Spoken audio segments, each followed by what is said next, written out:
I want to try and test out these lavalier mics in case we want to do like an in-person one. It'll be easier to record audio that way.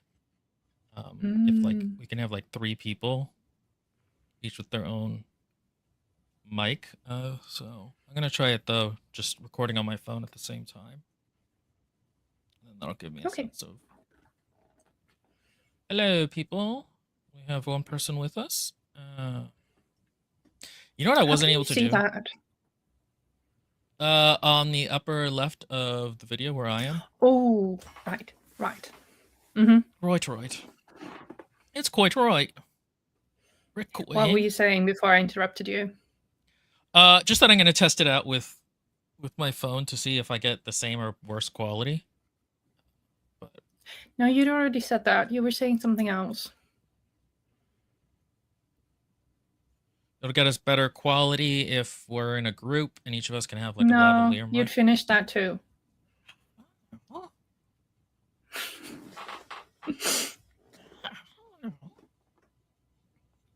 No.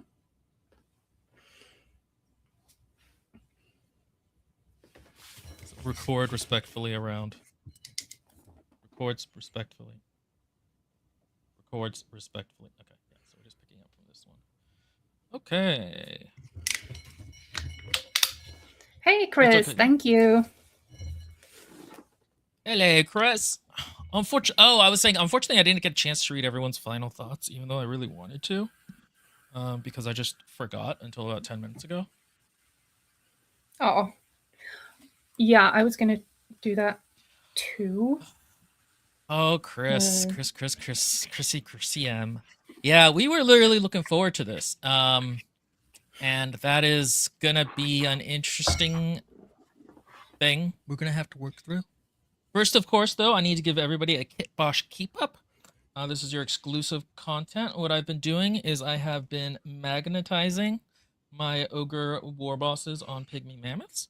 This is a mount that's not canon, but still turning out pretty good, I think. Here, solo layout. See, so this is what he looks like. I had to cut off some of the details so that I could magnetize it. Like his head here is now missing this, but it comes off, which will make for easier casting. This part comes off. And then also this part. And I actually might leave this magnetizable because, like, if you're ever having to ship a model, just having one thing going out the side is a pain. Yeah. And then I wanted to be able to have many of these in the same unit, even though, like, unfortunately, they're all posed the same. But this one I tried to pose a little differently. So I actually switched which leg is on which side. So he's doing more of like a I'm mad kind of thing. Ah, he's been sprint. He's gonna bash someone. It's so funny. I've been looking up references of elephants charging or fighting for another project that I've told you about, but I haven't told the viewers about. And it's so funny because when elephants charge, they just look like they're walking, like they're power walking, because they're so large. They can't. They always have to have 3 feet in the ground, in the ground. Yeah, and they can't jump, so they just look like they're walking really fat. Like, and I'm sure it's scary in person and even in video, but like as a static model, it just looks funny. And then obviously, I'm working on the lead belcher. So I got to re-add in a bunch of detail, but this will be a better way of doing it. Okay, hello, that has been your Kitbosh Keep Up of the week. And here's your cat cameo. Say hi to Gunpowder. He's so cute. He's keeping me company. Yeah, he's doing a good job. Big yawn. I think maybe 4 or 5 people read it in the book club. Yeah, that's okay. This is me and Ellen's genre, but not necessarily.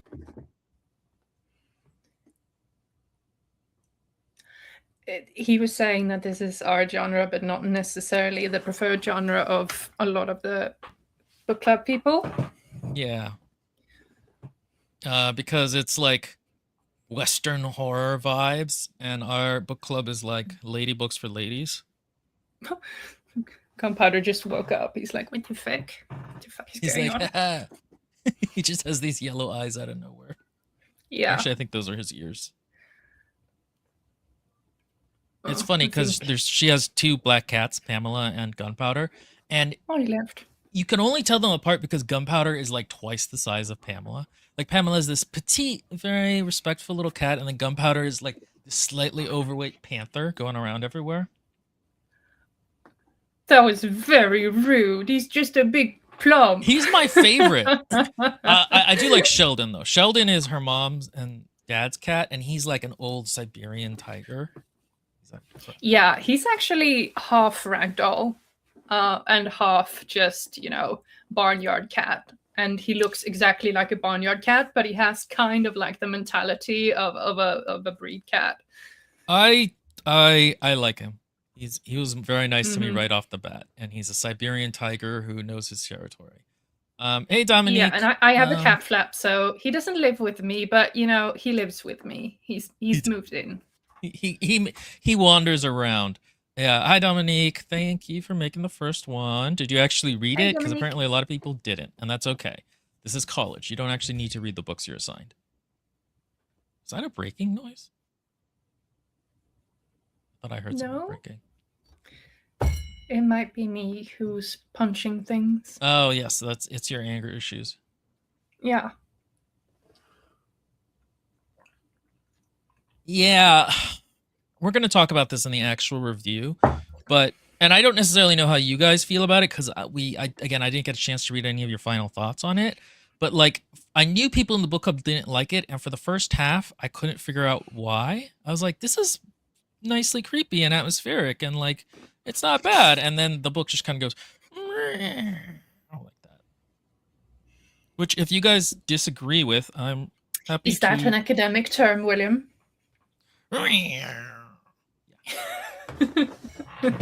Actually, how did you guys feel about the beginning of the book? Did you think that it felt good at the beginning and then got worse? Because that was my feeling, but maybe you guys felt differently, and that would be interesting to discuss once we get to the actual live part of this recording.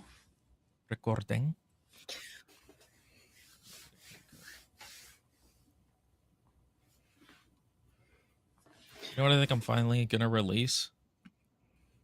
Spinning Silver. You've been sitting on that for so long. I haven't been able to watch all of it because it's 3 fucking hours long. It's so long. And also because some of these books are more timely. Like I should probably release Brighthaven before I release Spinning Silver, because it's like a more timely book, and The Witcher one was a more timely one. Yeah. The first part of the book didn't hook me. I got interested once Rose showed up, but then it got boring again. Yeah, the Rose was really interesting to me initially. I did read it and I liked it, and it's interesting at the end, but overall good read for me. The beginning was excellent from my horror reader perspective. Yeah, again, the beginning seemed promising, but already showing some cracks, like lots of POV switches and scenes and few descriptions of sensory details. I was patient with it for the first 25%, so I fell asleep that something actually was going to happen. Head hopping is such a red flag. This book weirdly kind of reminded me of the Odyssey. Because it's episodic? Yeah. I don't think there's anyone and they're kind of going somewhere, but you don't know exactly. You kind of know where they're going, but you also, it's kind of amorphous in a way. I don't think they have anyone with the raw primal masculinity of Odysseus in this book, though. You remember that argument me and Maria have about Odysseus? Yeah. So funny. That played out years before the podcast when we were in a classics class together. That class had one of my favorite moments of me and Maria's friendship, where she was saying something about like, oh, and then, if you dress better, and I'm like, well, yeah, okay. And then I could literally see her eyes look at my shirt and then look up back at me. And I was like, you just shat on my shirt in your head. Like, it was so transparently exactly what she was thinking in the moment. I could see her eyes track it. That is awesome. Maria is such a queen. She is not. Oh my God. She had you. She did not have. Sorry, guys. I'm trying to figure out where I should put this. Okay, I think we can probably get started if you want.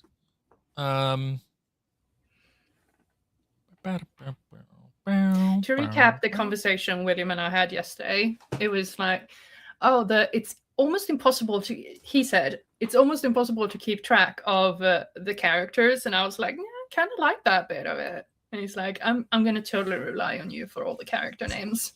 Yes. I can't. When don't you? Why else do we have interns? Okay.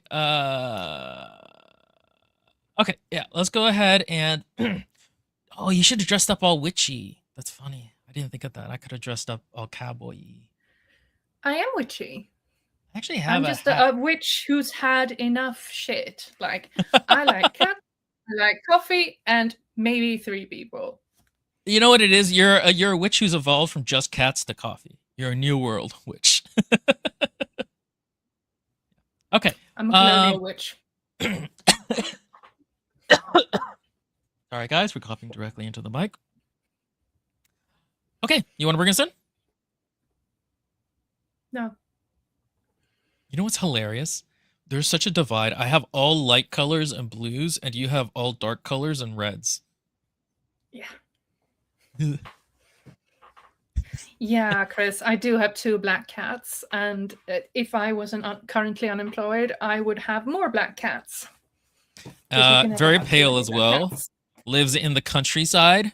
Lots of weird animals around, like rabbits and moose. Exotic. Mm-hmm. Okay, all right, I'm going to bring us in. Hey guys, welcome back to the podcast. This is Unresolved Textual Dungeon. I am your host, William. I almost said my whole name for some reason there, but just suffice to say that I am ruggedly handsome.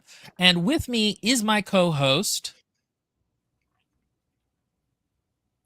Weird Witchy Woman, Ellen. And you can tell that we're co-hosts because I am all in light colors here in blue, and she is all in dark colors and red over there. But she's looking a little witchy, which is appropriate for this book, which is Red Rabbit by, I have already forgotten his name and I don't really care. Alex Grecian. Alex Grecian. Or Grecian. Kraken? Doesn't matter. Grecian? I don't respect him. So this book is a little weird because it got picked for our book club, which is a Patreon perk that you guys can get if you join our Patreon and support independent journalism. But I was really looking forward to it because the premise is like Wild West witchcraft, people kind of like on a road trip through this weird West setting. And I was like, okay, that's cool. I like creepy vibes, Wild West. This is sounding up my alley. And Ellen also was like, yeah, no, that sounds perfect. And for half of this book, I maintain it's really good. And then the second half of the book is a mess, but like in a weird way that most of the books we read aren't a mess. It's like he just doesn't know how to, like all books kind of spread out and then come back together. Like they draw the threads together in the end half.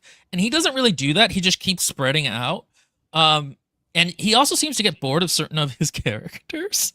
So what were your thoughts briefly on the book? And then if you want, you can jump us into a longer discussion of, or if you feel like I did do a good job with the premise, which you have intimated to me many times in private conversations, then you can give one. I believe you're referring to the fact that you didn't so much give a premise as you gave general vibes and a genre. It's people on a quest in the Weird West. They have like a stagecoach at one point, which is red, which is on the cover. That's a premise. The famous Weird West of the 18th century. Genre staple. Give us our thoughts and a better premise then. Well, first of all, I'd like to start by saying that this was one of those interesting books that managed to win a poll, right? Do you mean? Or did you pick it? Club? No, this is a book club pick. So yeah, democracy. So it won a book club poll, and then no one read it. We've had a few of those books, to which I can only assume that this is a book people wanted you to suffer through, but not necessarily read themselves. Or maybe they just gave up along the way, because this book is that kind of episodical, long-winded book that has a really classical literature feel that I can see fails to hold the attention of the reader who just reads to have a good time. I think that's very true. I think also part of the problem is that it's kind of an episodic book, and the first 2 episodes are pretty strong, and then the next 3 are pretty weak, and so it kind of front loads its quality. But give us the premise then, since you're so high and mighty. The funny thing is, a few days ago, I told William that I was going to prepare a premise before time because I knew he was going to toss this at me. Have I done that? Here's what happens. You mocked me. You said, hey, you can't do it. I could do it better. So now it's time to prove the pudding, which is an American saying I came up with. Listen, why else am I on this podcast if not to mock you just a little bit? Intern. Okay, I know. I picked bad interns. Go ahead. The premise I would give for this book is that we start with a witch and a funeral. A man is burying his daughter next to his wife, and he is very upset by this, and instantly he goes that this is all the witch Sadie's fault. I'm gonna put out a bounty on her because this is the Wild West, and you could pretty much put out a bounty on anyone you want. So someone's gonna come and kill her for me because he can't do it himself. And since this is also the Wild West, everyone wants money. So the word just spreads north and south, south through Oklahoma and down to, I think we're in Texas, or are we in Oklahoma when we start? Anyway. And we reach 2 cowboys who are ex-soldiers who are just, spending some time in a saloon, just playing some cards, spending time. They hear about this witch and they're like, nah, we're not about witch hunts. That's not what we do. And at that very moment, a man runs into the bar carrying a little girl who he says is a boy. And the boy is in a state and he's like, this is all the witch's fault. And from there, they kind of join up into a little brotherhood. And they do some magic. They meet a woman whose husband is dead, and she's been kind of wondering what she's going to do with her life. So they form a little fellowship, and they're slowly making their way through the West towards this witch. And on the way, they meet people, they meet obstacles, and they run into some cannibal towns. They run into a devil and other shenanigans. And the big question is, like, who's going to make it in the end? Is the witch going to die? Is everything what it seems? And what's up with the boy who's actually a girl, or is it? Yeah. And, so Dominique had said, it seemed the author had a hard time tying off the threads he added.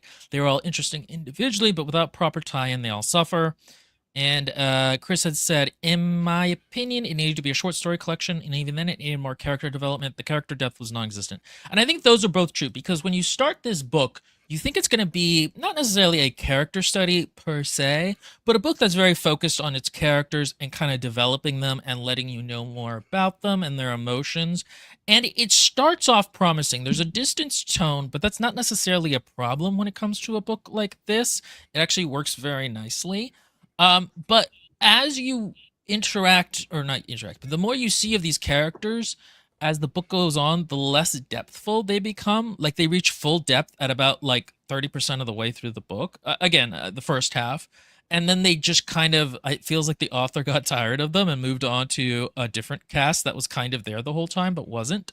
So we'll probably be speaking about the strengths of this book and then the weaknesses in terms of how we discuss it, because this initial cast of characters I did like. There's a good variety. Moses and Ned, the 2 cowboys, I'm remembering these because I'm stealing Ellen's cheat sheet, were kind of well sketched. They're kind of fun archetypes. Moses especially I started to like more as the book goes on.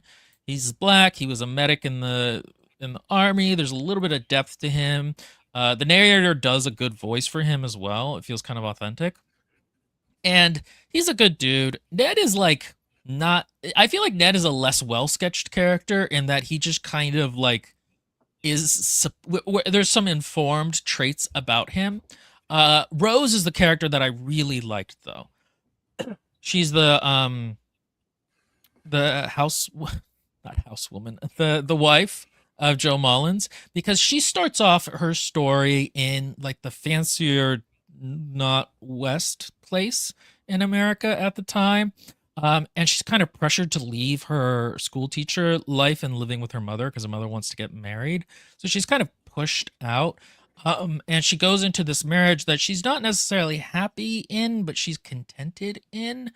And once her husband dies, you start to see her kind of grapple with like more of like, okay, what do I want to do with life? This is a chance for me to start over. And I really liked her. She's such a practical character and felt very real to me. And she is the character I think that I most initially was interested in. How do you feel about the characters? You do this really long thing, and then you're like, and how do you? Yeah, plan ahead accordingly. I have to trace my way back through everything you said. Well, what did you think of like Rose?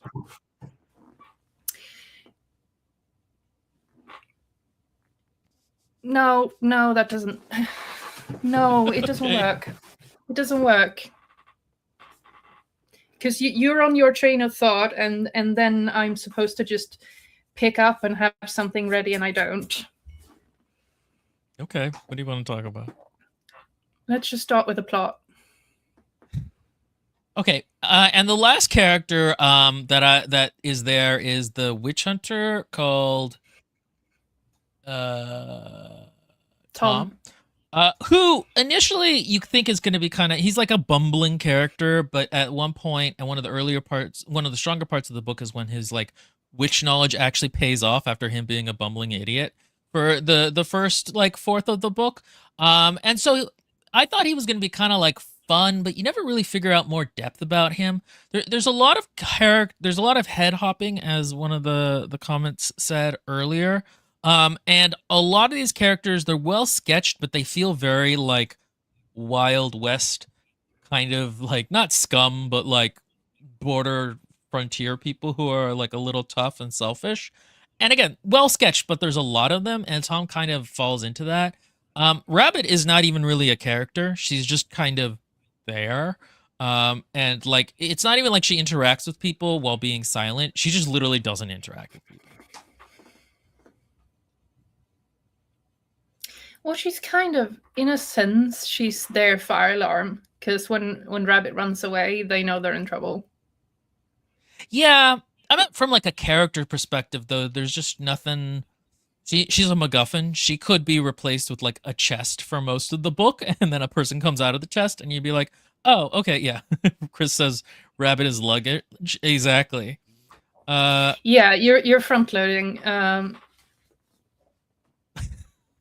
Okay, so there's a discussion to have about Rabbit, but it's not right now because we haven't even gone anywhere. Okay, you want to go ahead and start on the plot then? Yes. Go ahead. Okay, so we start the plot at a funeral. And the first line is something along the lines of, they buried the girl next to her mother. And I thought it was a rather clever way to just throw us right into the story and engage us from the first line.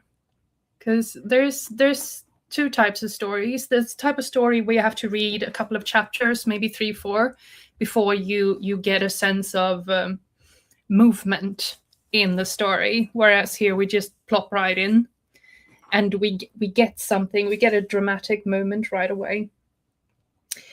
And immediately we find out that Andrew King's daughter has died.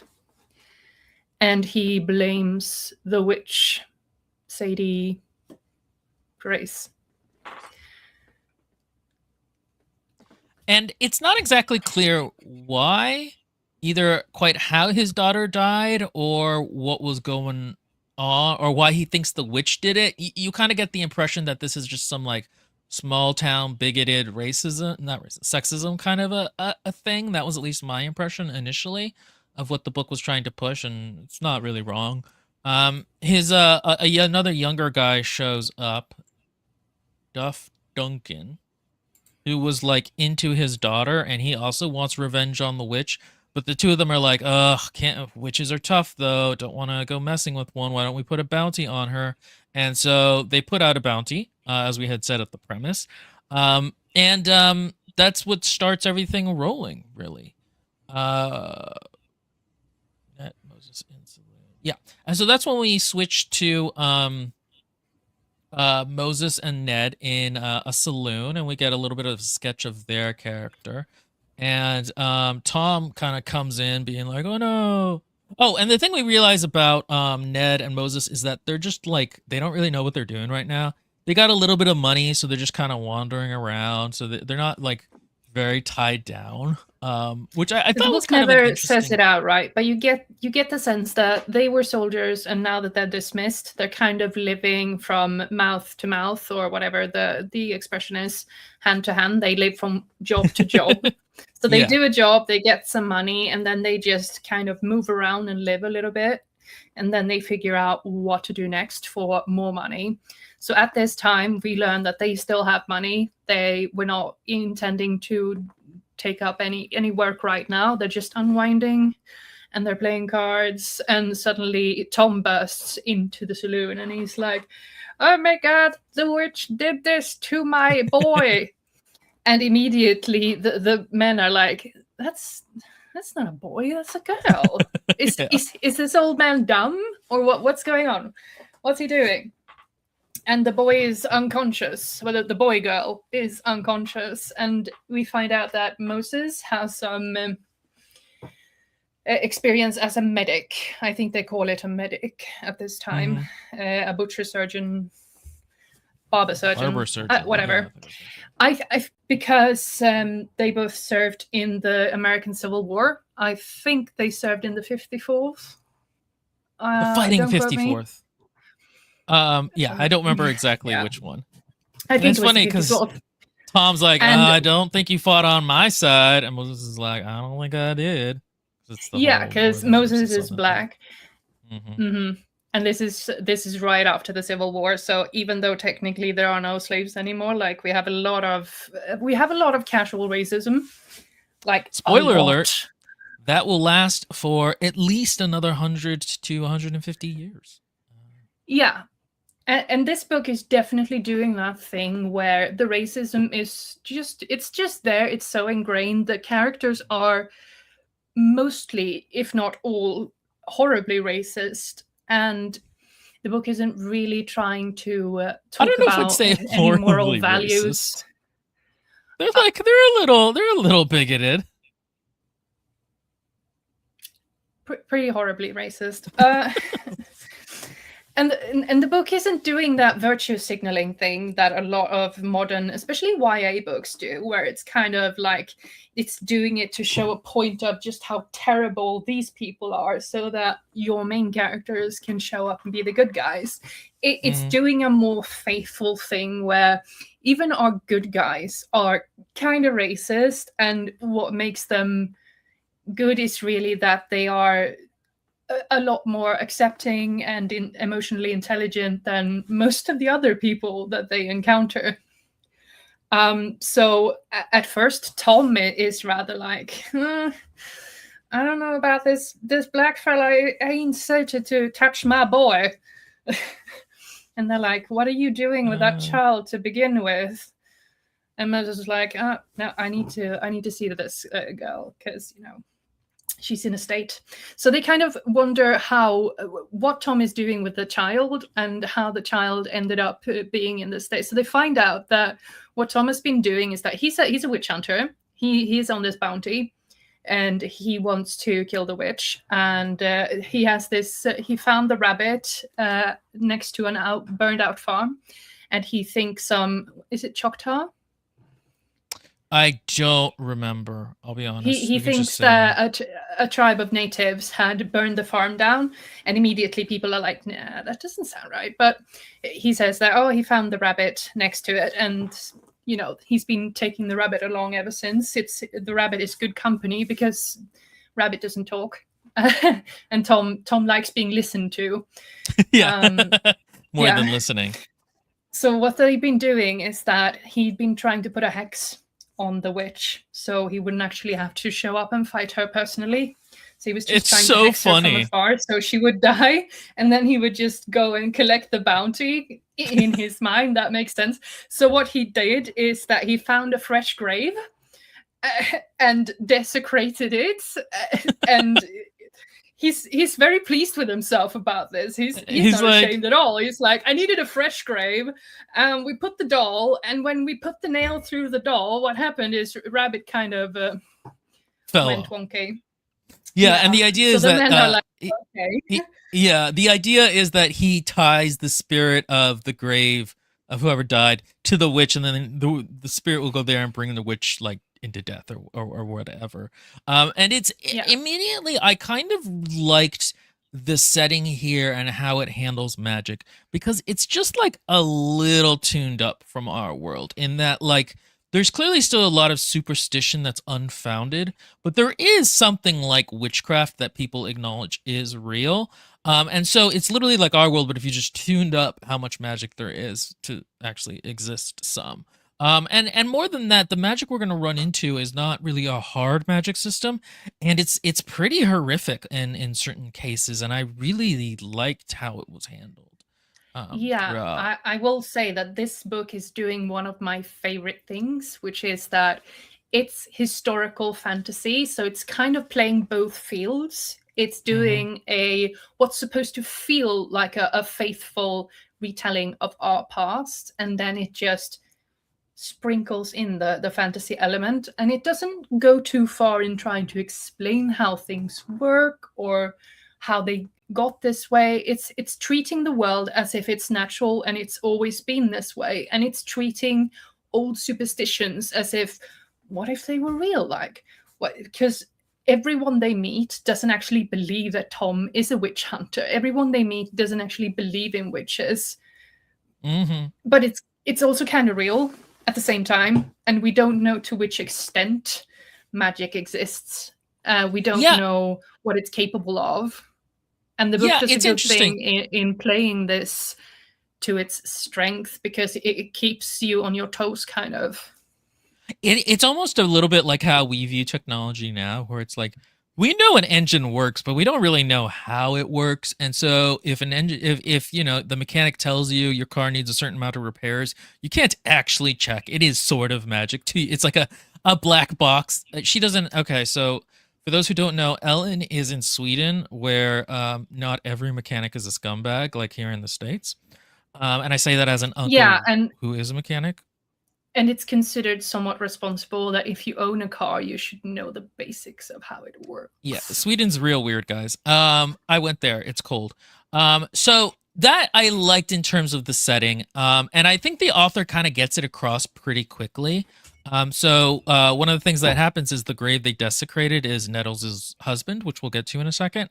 And she's like, "Yeah, that's not going to work with the hex. You need this kind of hair and that this kind of thing from the witch for it to work." And Tom is like, maybe. So you're initially like, okay, there is some kind of magic, but Tom is not good at it, and not everybody fully knows about it. And I thought that was kind of like a good one of the good ways to effectively communicate that. And it's also not going down the full alt history of like if magic was real, would this or that happen? It's more supposed to be just kind of like a little bit of spiciness to the setting.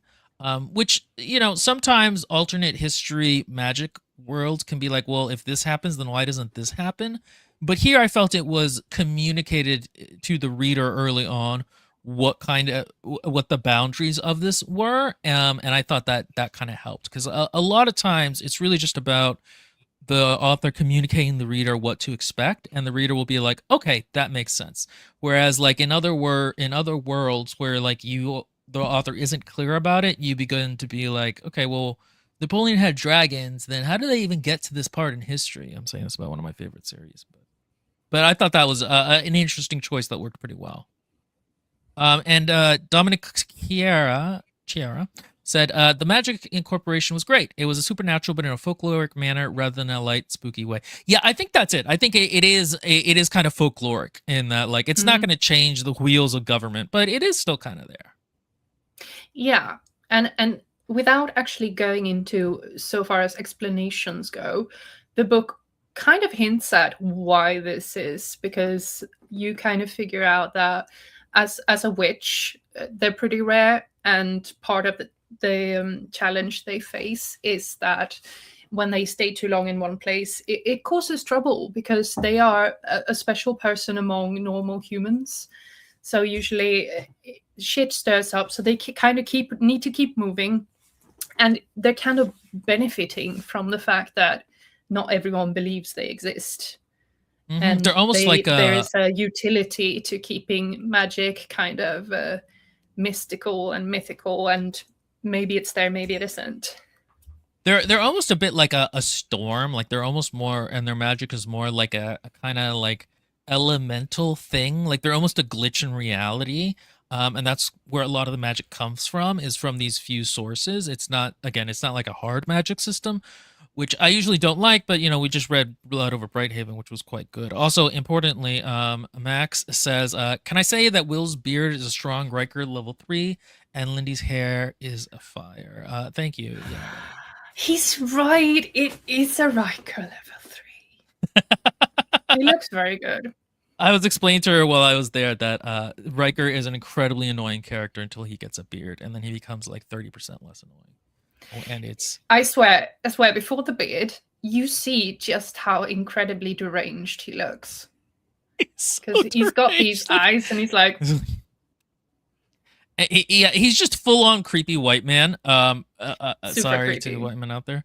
But yeah, and so this is actually probably a good place. One of the narratives we're going to get back and forth is that we get to be in Sadie's point of view, the witch whose the bounty is on. We'll get to there. Okay, all right, fair enough. The breaker thing was a transition. We can talk about the next part instead. Yes, because the men, the men help treat Rabbit, and then they're like, we kind of need to see how this happened, because it's kind of sus that you have a little child with you, Tom, and you don't seem to be entirely all right, because Tom leads with the fact that he's a witch hunter who just picked up a child in the woods. So they go out to this grave to see what's up, and that's how we meet Rose. Yes. And this is chronologically where we're introduced to Rose's past, how she was kind of ousted from her mum's house. She found her husband through an advertisement. Not Hispanic, for the record. That would never happen advertisement? in a Hispanic family. Go ahead. So basically, she answered the classifieds ad, and he was like, "Oh yes, I like your specs. Come be my wife."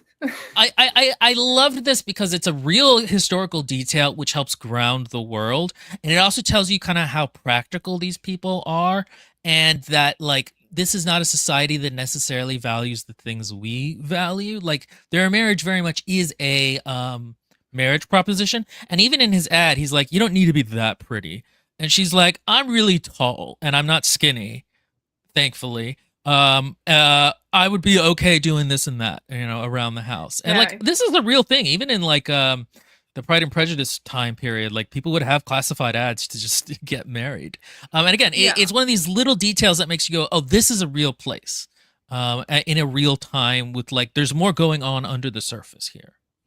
Mm-hmm. He's like, "I have farm. It's very big. I would like a companion who can entertain me.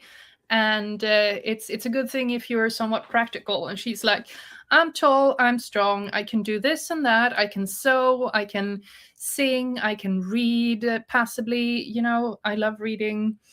And I'm of this young, fertile age." And his response to that is, "Sounds good, come be my wife." Mm-hmm. So she does.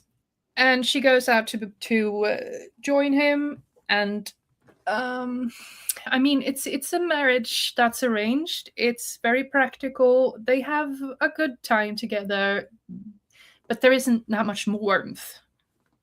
There isn't. I liked Joe as a character, especially because as we're gonna see him more. But he feels very like, you know, he reminded me a little bit of Anne of Green Gables, the old guy in that book, where he's just very like unassuming. He kind of wants to farm and have some kids and smoke his pipe. He's a good person, but he's real chill about it. And I like that, and also I like that as a mismatch with her character. And you can see why they would get along, but there wouldn't really be any passion there. She again is a very I really like her as a character. There's one of the details is that her mother sends her a letter at one point, and she reads the first paragraph of it, and she's like, and her mom is like, "Hey, I'm set up well here, and my husband is off to do whatever. He wants to know how you are." And then she closes the letter and puts it in the book and doesn't look at it again because she's just kind of decisive in that way, and you can sense the depth of her emotion a little bit. And it's also like a little shitty of a thing to do, and I like that. It's a very specific character action, which tells you a lot about her, very quickly. Uh, Please do not apply if you plan on slowly poisoning yourself. Okay, so that's the other thing, which is that Joe wants kids and she doesn't, so she slowly gives herself arsenic poisoning as a contraceptive. Well, to be fair, he didn't say anything about that in his initial advertisement. I mean, and Rose has very good reasons. Like, she has a very solid train of thought to why she makes this decision in the long run.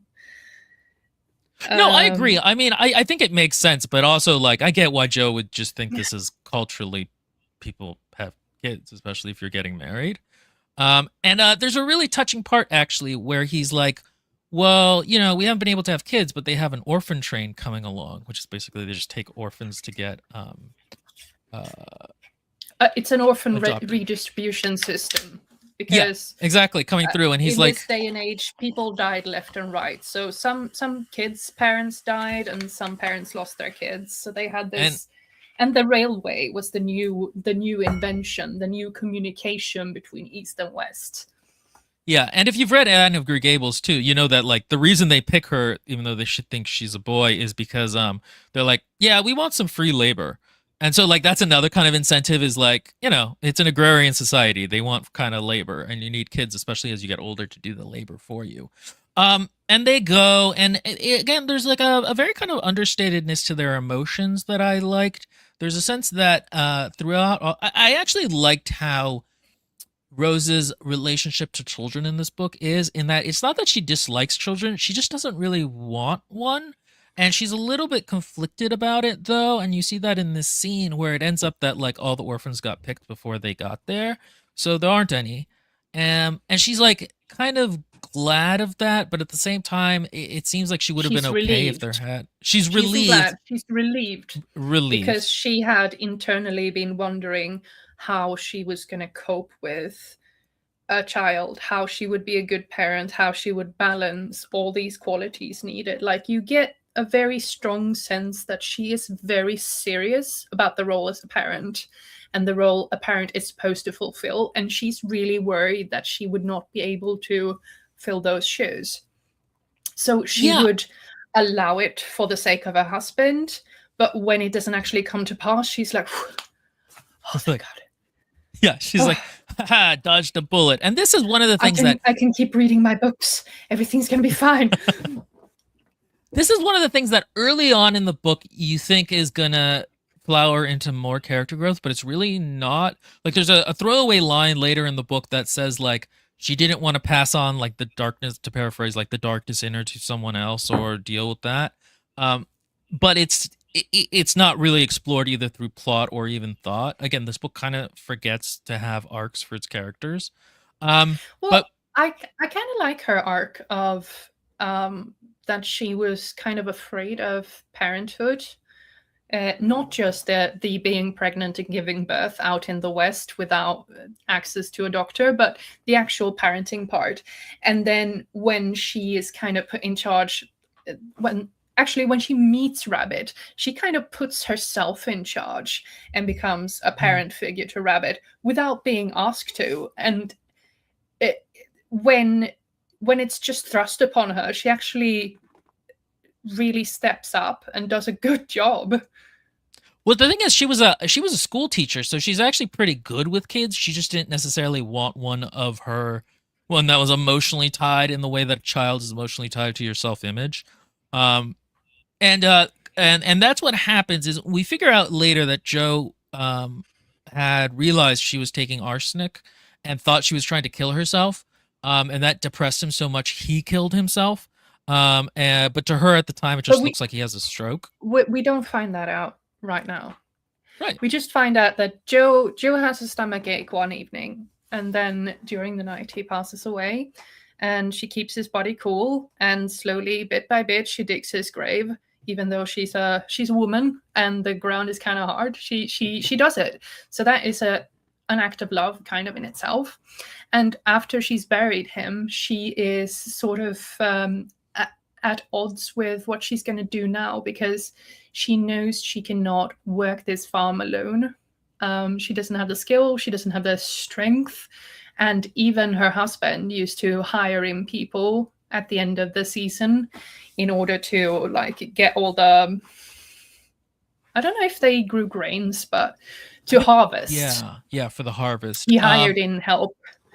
So she's like, I can't stay here in the long run, but I don't really have anywhere to go. So what do I do? And she's like, I can probably just subside here for a while I figure out what to do.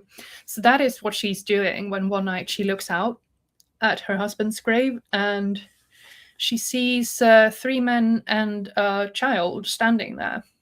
And someone has nailed a doll to the tree, isn't it? The tree. Yeah. Mm-hmm. And so she's like, what the boop is going on? She gets her shotgun and she comes out in her prayer dress, all like, that kind of archetypal scene. And she's like, what are you doing on my land? She's Southern, so she doesn't talk like that. But she's like, hey, what are you, that's my husband's grave that I dug. What are you doing? What y'all doing on my land? Yeah, exactly. Much closer to light. You guys are going to learn throughout the length of this podcast that Ellen's way better at accents than I am, but don't tell her. And so what happens is that Tom like very excitedly explains how he desecrated her husband's grave to kill a witch to get a reward. And she invites them to eat, and she's nice to them, and he's like, so I needed a fresh grave. So I thought I could use this one. Yeah, it's really funny because again, Tom as a character is like, this book is understatedly quite funny at times, which I liked. And she decides to join him going towards the witch because mostly you kind of get the sense that she wants to take care of Rabbit, but also she doesn't really have anything else to do. And also, I felt like there was an implication that she's worried about Rabbit being, let's say, mistreated by an adult man. With 3 men. Yeah, exactly. Where it's because like she instantly knows that Rabbit is a girl child. Yeah, even if Tom keeps saying a boy. Entirely convinced it's a boy. She's like, this is a girl child. There's 3 grown men. But also, she kind of jumps at this opportunity for her to do something that allows her to keep her freedom. Because her only other choices seem to be to beg her mother to go back into their house or to marry someone else, which she doesn't want to do. She's like, this is my time to live a life. And it's never said. I assume that she would want a part of the bounty for the witch, but later she claims she doesn't. So maybe she just wanted something to do. So there's a bit of a problem that there's going to be a twist later on why everybody joined this fellowship. But early on, you don't know about it. And so there's a bit of a motivation problem where it's like there isn't a great excuse for the band to get together. But at the same time, that's the form of this story. So you're like, yeah. Okay. And the men, after they got involved, you can kind of, they clearly could use the bounty. Like, they don't need the bounty. But if they're going to go along with it, why not? And you kind of accept that Rose joins them because she's been thinking about how she can't stay at the farm alone. Oh, Chris has said, I had the feeling that she was on the edge of killing herself before this party showed up at her doorstep. Yeah, there's that too. She was taking inventory of arsenic as well. So that was kind of her end plan she had. Ned literally here keeps thinking stuff, about how he and doesn't know why choose he's not to doing do this. it. Sorry. Yeah, and the thing about it is that I actually thought this was kind of like an okay, like we're bored, we're just gonna go this way. And I would have liked if, as the book goes on and they run into more problems, that had been kind of interrogated more in terms of why are we staying together as a team when we just ran into this horrible thing that we'll talk about. But at this point, she gets her books and they go on and they go traveling. And so at this point, we got 4 people. Now, the other thing that will be happening throughout is we're going to be cutting to Sadie's No, point you of have 5 people. well, 4, yeah, okay, and Rabbit. The other thing that'll be happening is that we'll be going to Sadie's point of view and kind of seeing what's happening in the town there. And initially, I really liked Sadie because she feels weird and distant, and you're not quite sure if she like is just suffering from witch racism or if she actually is kind of an antagonist and a bad guy. And that ambiguity I thought was going to be really interesting to explore in the second half of the book, but we don't quite get there. Because she knows that they put a bounty on her, but she's like, I'm not going to kill them. But she also knows that most of the people coming to kill her for the bounty can't do shit about it. And she has like connections in the community a little bit. Like there's one woman who's kind of loyal to her because she helped her the woman couldn't have kids, so Sadie gave her a thing to have kids, and now she has way too many kids, but she's still very grateful. And the woman's son is like a viewpoint character at certain points and is really cute. And Sadie is nice to him, but at the same time, one of the witch hunters that comes to get her, she ambushes and kills in a pretty brutal way. But at the same time, you're like, okay, ambiguity-wise, like he was going to try to kill her, so is she really bad or not? And I liked the kind of line it was towing there, and the ways that she does feel kind of more elemental than person at times.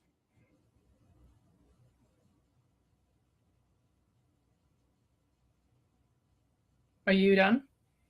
Yeah. Back to the plot. No. Okay.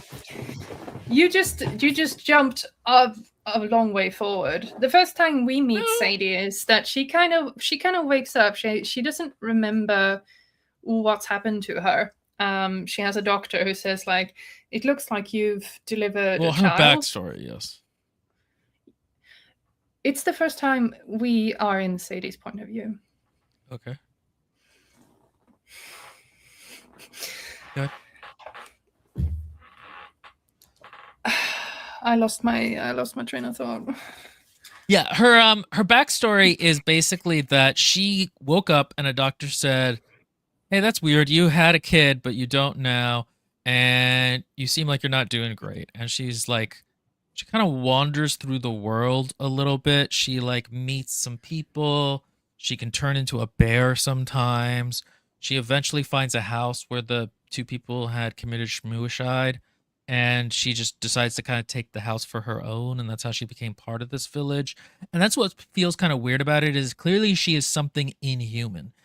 Clearly in this world, a witch is not just like a woman who practices magic. Like they are almost a different kind of being, was the impression I got, even though we don't really know about her origin more than that.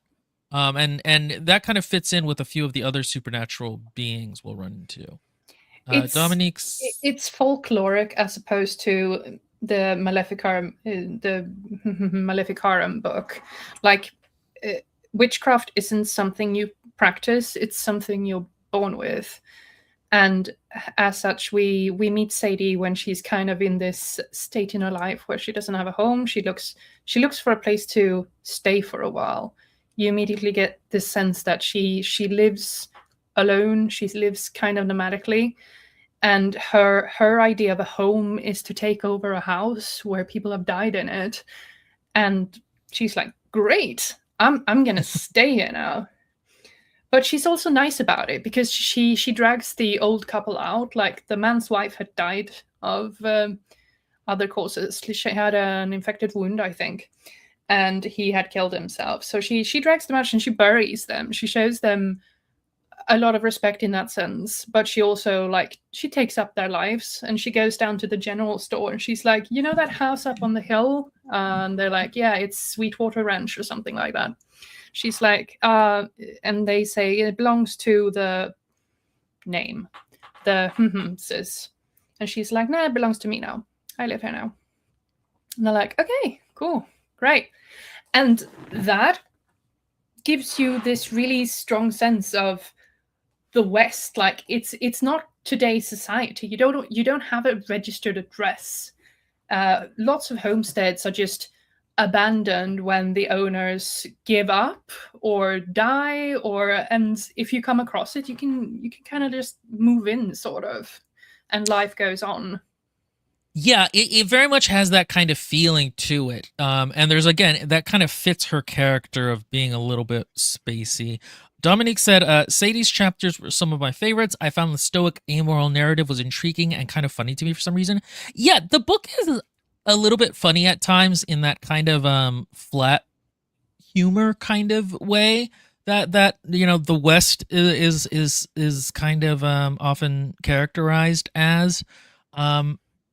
Don't remember which other book we were reading recently that had a similar kind of laconic humor to it, but we were reading one that recently that was similar. And yeah, that's the backstory for Sadie and how we got to this point with her. And it is kind of like she seems to clearly help people in the town, but at the same time she doesn't feel warm and fuzzy or even curmudgeonly. Like you could feel like there's still plausible there's still the plausible idea of like, oh, she could turn into a bad guy later in terms of how she deals with this fellowship that's coming to collect the bounty on her death. Yeah, it seems very practical, quid pro quo. She helps people because it isn't actually a lot of work for her to do so, and it benefits her to have the goodwill of certain people. But she also has people she doesn't just, she's not a fairy godmother. She doesn't go around and doing magic without being asked or being thanked or getting anything in return. Mm-hmm. Yeah. And so I for, like that for balance. a long while you kind of wonder, is she the bad guy? Like the book really entertains the notion that maybe she did cause the man's daughter to die, and maybe the bounty is going to turn out to be motivated.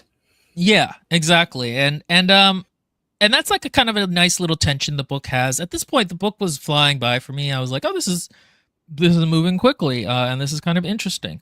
The first real like episode that they run into the fellowship is they come to a forest which has like a big fence around it, and they're like, it's going to take too long to go around this. Let's just go through it.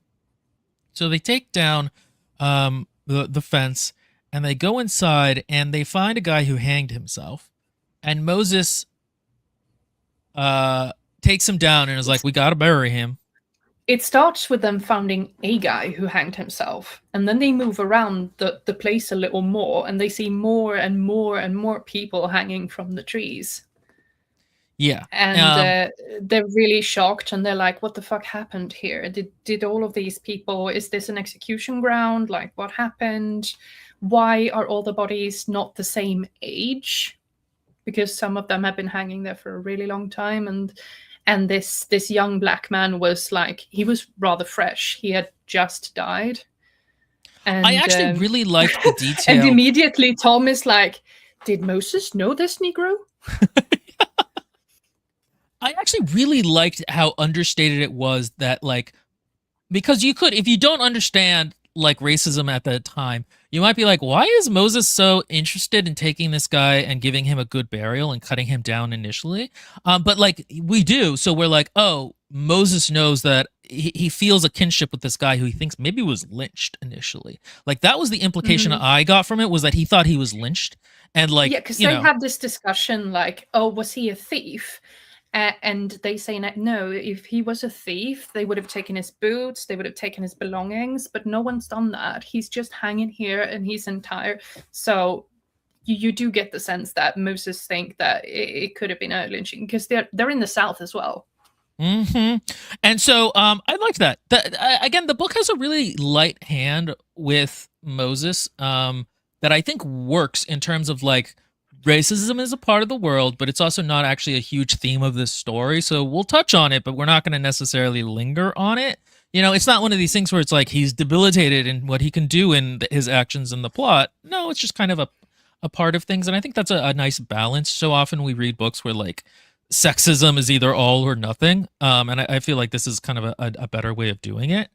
Yeah, and Tom is just coming in clutch, dropping a casual N-bomb. Like, did these two dark people know each other? Is that why he cares? And he's like, God, shut up. Yeah. And the thing about it too is Tom is not even necessarily like mean to Moses all the time. He's just kind of racist. He's racist in that way where he has racist beliefs, but it's not like he can't get along. Like he's not like, Tom, why are we walking around with He this doesn't guy? actually have a trouble with Moses as a person. He seems to Right. be rather fine with Moses as a person. He's just got some racist ideas that Which he again, it doesn't feels think very of as real. racist. Yeah, Mhm. the fellowship of the hand Yeah. wave something. It's fellowship of the rabbit. There we go. Oh, and I wanted to this. The witch is almost Yeah. never the bad guy.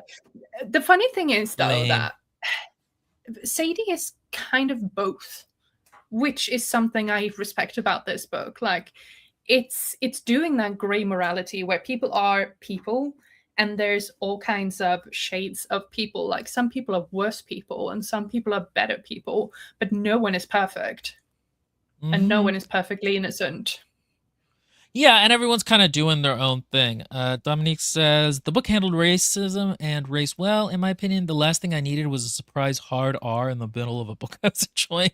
That's actually a good point in terms of like this book is not trying to tackle the racism in the West. So again, it felt appropriate to me in terms of its handling. But Mhm.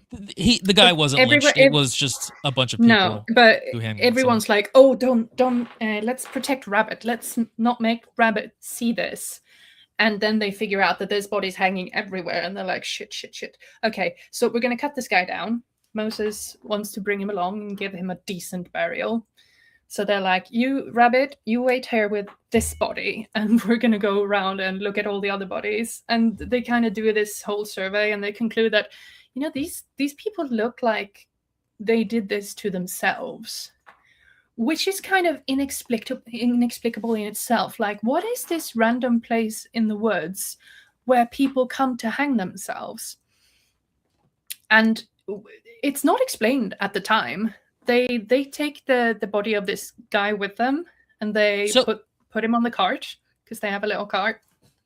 It's mentioned at one point they're like maybe they just had prairie madness, which is like a basically like despair, depression. That's like kind of a real thing. We call it lapsjuka. It's what happens when someone lives too far away from people and they can't psychologically cope with it, so they go insane and they lose all sense of purpose in life. Yeah, and I thought that was and I like that it wasn't defined. We don't know why. This is kind of a creepy forest that, as Chris said, feels like that one forest in Japan, of Shmuashide. But the idea of like, oh, maybe it was just a depression or like some kind of a weird malaise feels creepy and folkloric without actually being confirmed magic, and I liked that a lot. As the first episode of the book, I was like, okay, this is interesting, and we're figuring out more about the characters. Let's keep it going. Let me look at your outline to see if we need to, because the thing is, this book often will branch off to other characters doing stuff. So I was just checking. But go ahead. Where are we? Oh yeah, actually, this is where we jump to the two brothers for the first time, Jim and Charlie Gamble,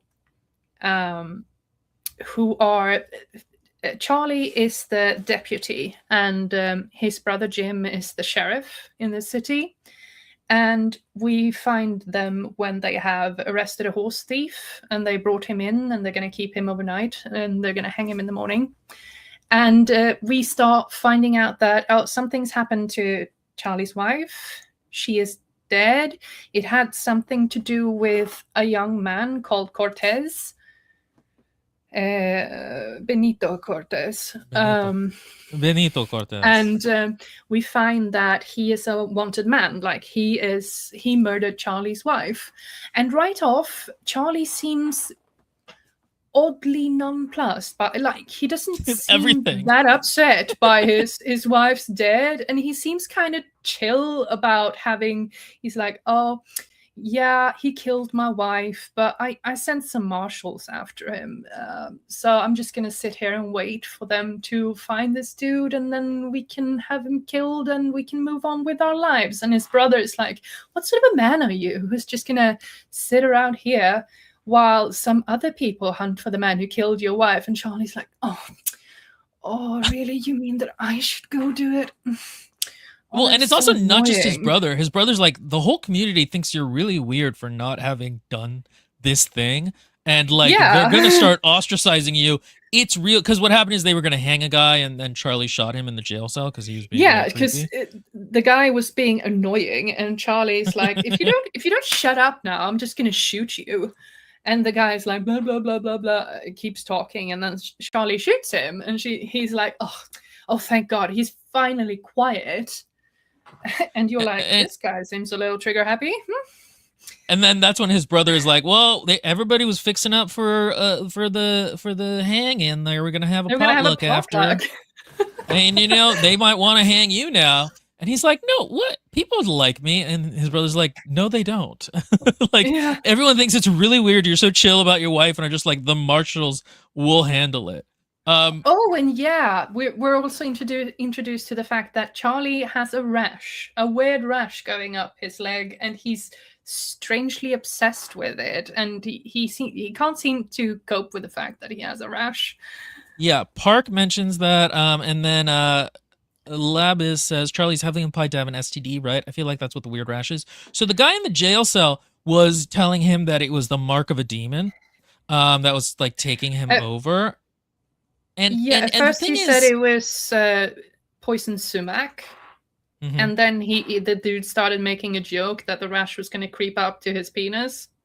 Can I say penis? Yeah, it's okay. Oh, it's okay. Cat has come back. Aww. We got ourselves a kitty. He's so cute. But yes, so again, this is one of the ways that the book handles magic in an interesting way, which is like when the guy is creepily like, it's a demon mark, and Charlie's like, no, it's not. You're like, it's a demon mark. But I don't think it's actually ever confirmed that it is. I thought it was going to turn out, because I always think, I thought it was one of the things where it's like, oh, if they doubt it, it's going to be a magic thing. But it never is actually confirmed to be, I don't think. Well, I was thinking at first that it had something to do with the demon, but when you read the book, you find out that no, it doesn't. It has nothing to do with the demon. It's way too early. So, well, actually, Chris says it was implied that it was some demonic stuff, and later it was confirmed when he meets Rigby. Was it? I don't remember that part. No, he never meets Rigby. I don't think so. No, but Rigby is imploded before. So no, I think the reason why he reacted so there was a strongly... story. There was a story about the guy who Rigby possessed, and he had a similar rash, if I remember right. I don't remember, to be honest, because by that point in the book, I was beginning to check out a little because like nothing interesting was happening. But yeah, but the thing about it is I liked how it was handled, because again, it feels like one of these things that like might be magic, but might not. It might be superstition. No, that was a nice at most, line to because straddle. we have a lot of omens happening in this book, because people who are going to die see people who are already dead and such. So maybe it's an omen, but most likely, and because this is what Charlie himself is thinking, that the PP comment really upsets him, and that is really why he shoots the horse thief in the end, because he just can't cope with the idea that maybe he has an STD. And his wife is dead, everyone went to see the pleasure girls. Like he has some thought about a girl. So I think he just had an STD. Yeah, I mean, I think so. Again, I think what works about it is the handling of it, of like, maybe it is, maybe it isn't. This is kind of how superstition, again, people like understand that computers work, but we don't understand exactly how they work, kind of a feeling to the magic. And he basically decides, okay, I gotta go at least pretend to look for my wife, and we'll meet up with him later. Yeah, he literally thinks that I'm gonna go pretend to look for my wife. He's not actually going to do it. And the next part is so the gang the gang finds another fence on the other side of the forest, and they're like, who is putting up these really strong, large, high fences when there is no farmland? Because then you have this whole conversation about what they're going to do with the fences, if they're going to go around, if they're going to go through.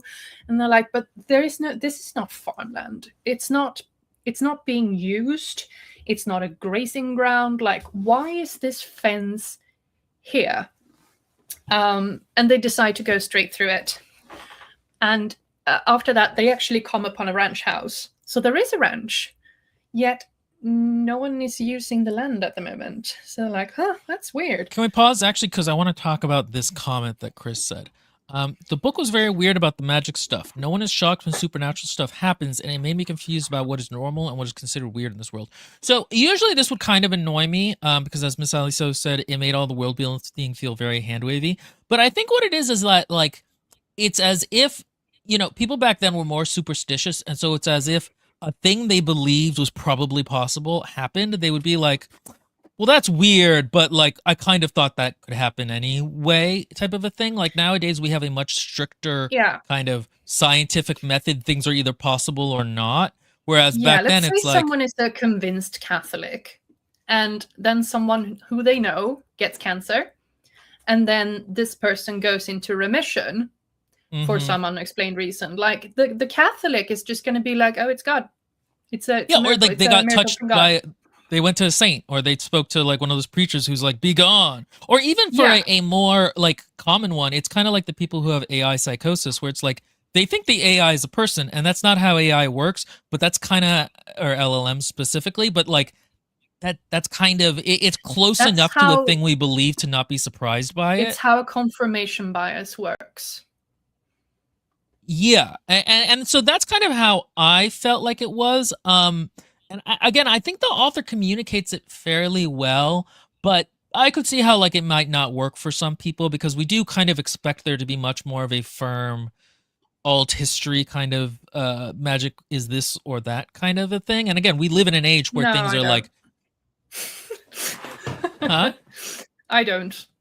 Which part? If magic existed, it would probably be incredibly confusing and folklory and very vague, just like it is in the book. Oh, in real life? No. What I'm saying, I'm not sure which part of what I said you're talking about, but no. But basically, again, I think the AI comparison is apt in that, like, we think supernatural things aren't possible, but we're like, but maybe, you know. But if a computer started talking to us, we'd be like, that's weird, but it happens.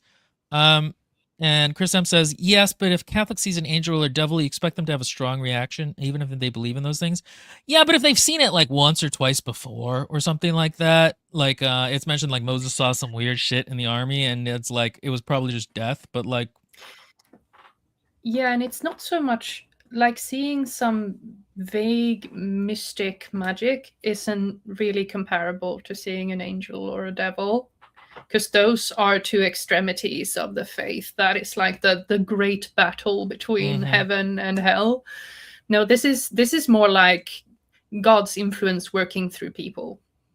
Yeah, or if you saw somebody levitating. Like if I went in the street and I saw a person levitating, I'd be like, that's weird, but it's probably like, you know, a trick. It's a trick or something like that. Yeah, like it's a thing. I'm like, oh, okay, that probably is. Yeah, because we don't believe in magic.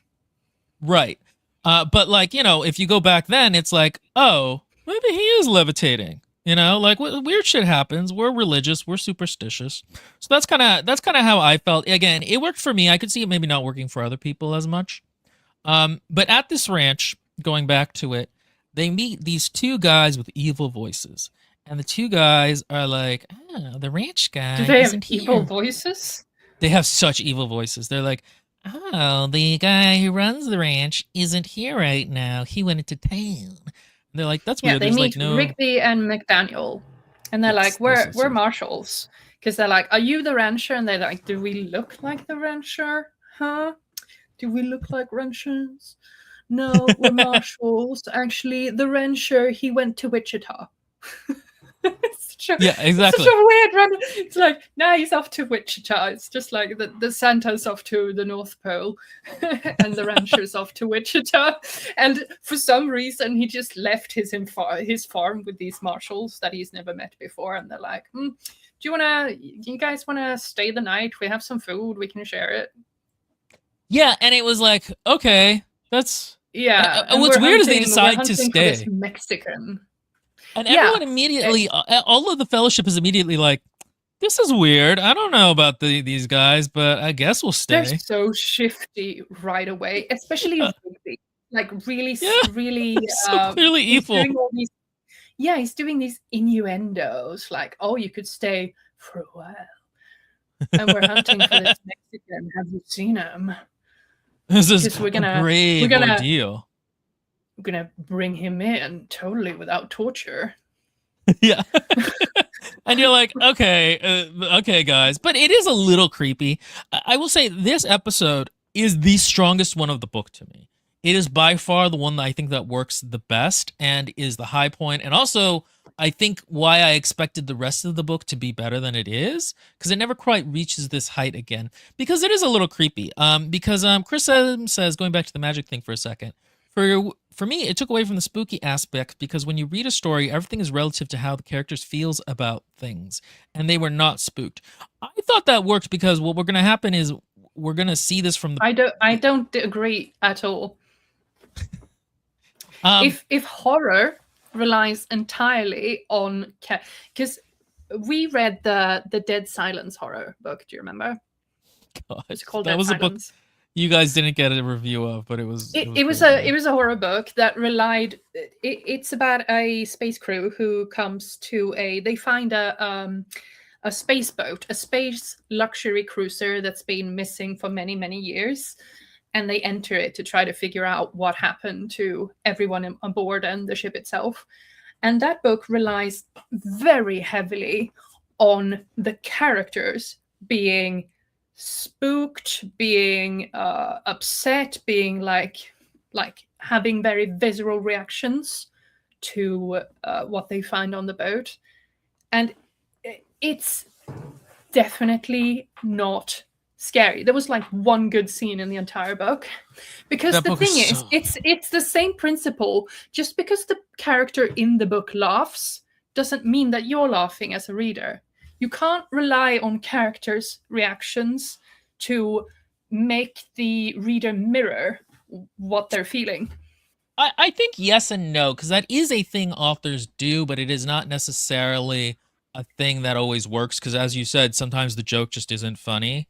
I think in this case, what kind of works about it is he's not depending on, and we'll talk about this because the climax of this little episode feels a little anticlimactic, in a way that works but doesn't work for the rest of them. But so let me trace through it. So what happens, we find out, is the backstory between these two guys. Well, there's a bunch of stuff where like they explore the ranch and they find that there's a ton of dead bodies in like the farmhouse, and they're like, this is weird.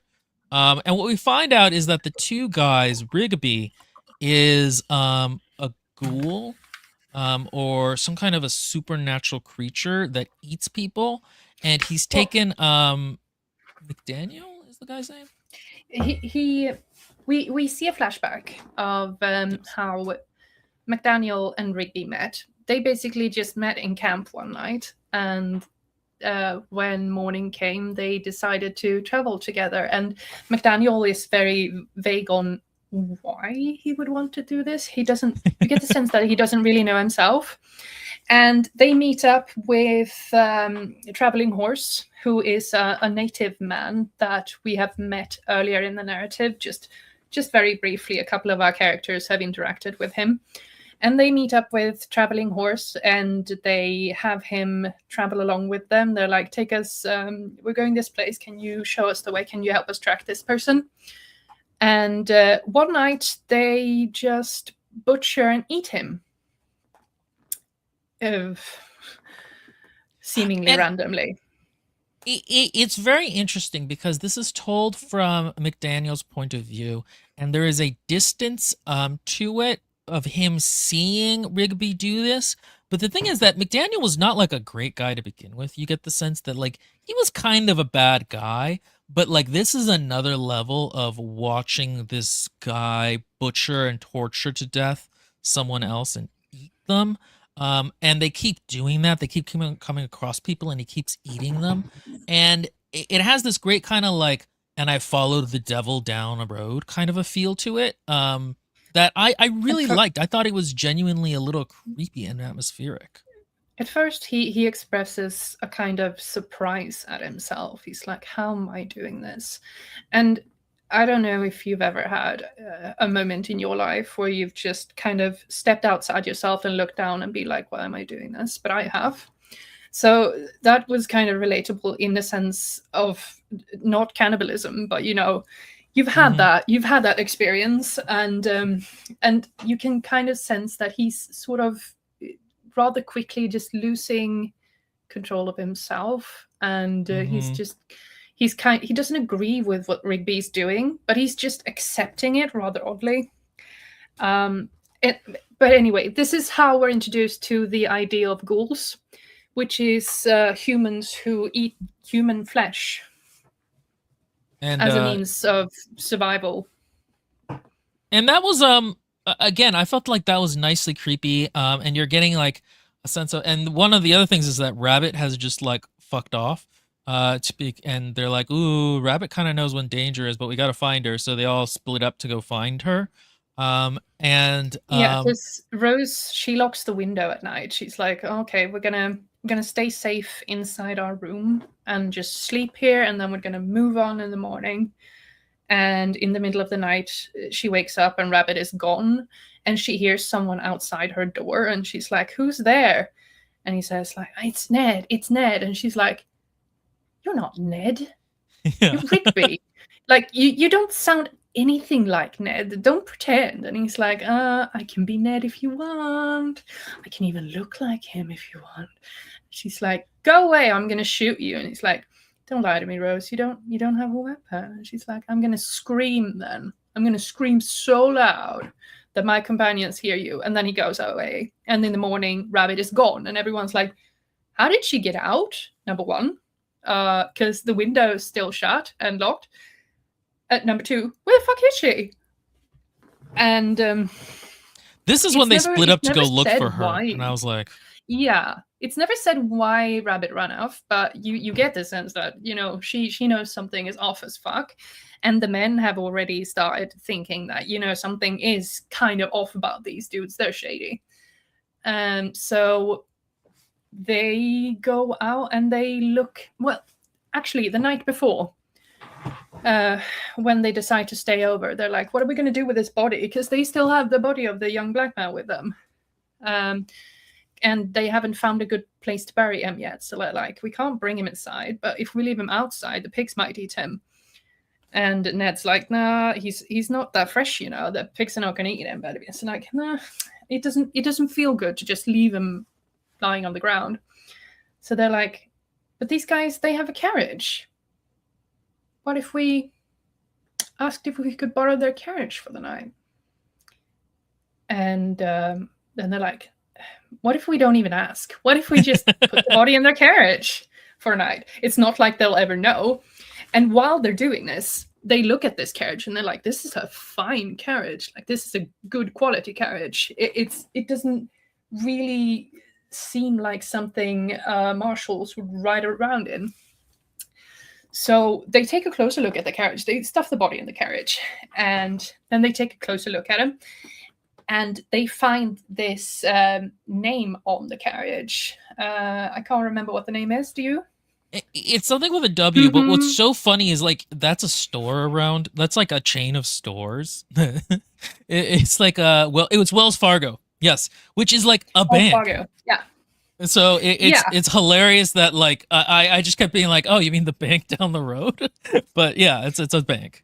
Yeah, Wells Fargo. So they're like, "Okay, so there is no way that these guys are marshals. Marshals would not have this carriage. So what are they? Are they robbers? Quite possibly robbers. pretending to be marshals. So that's what they come to the conclusion of the night before. And then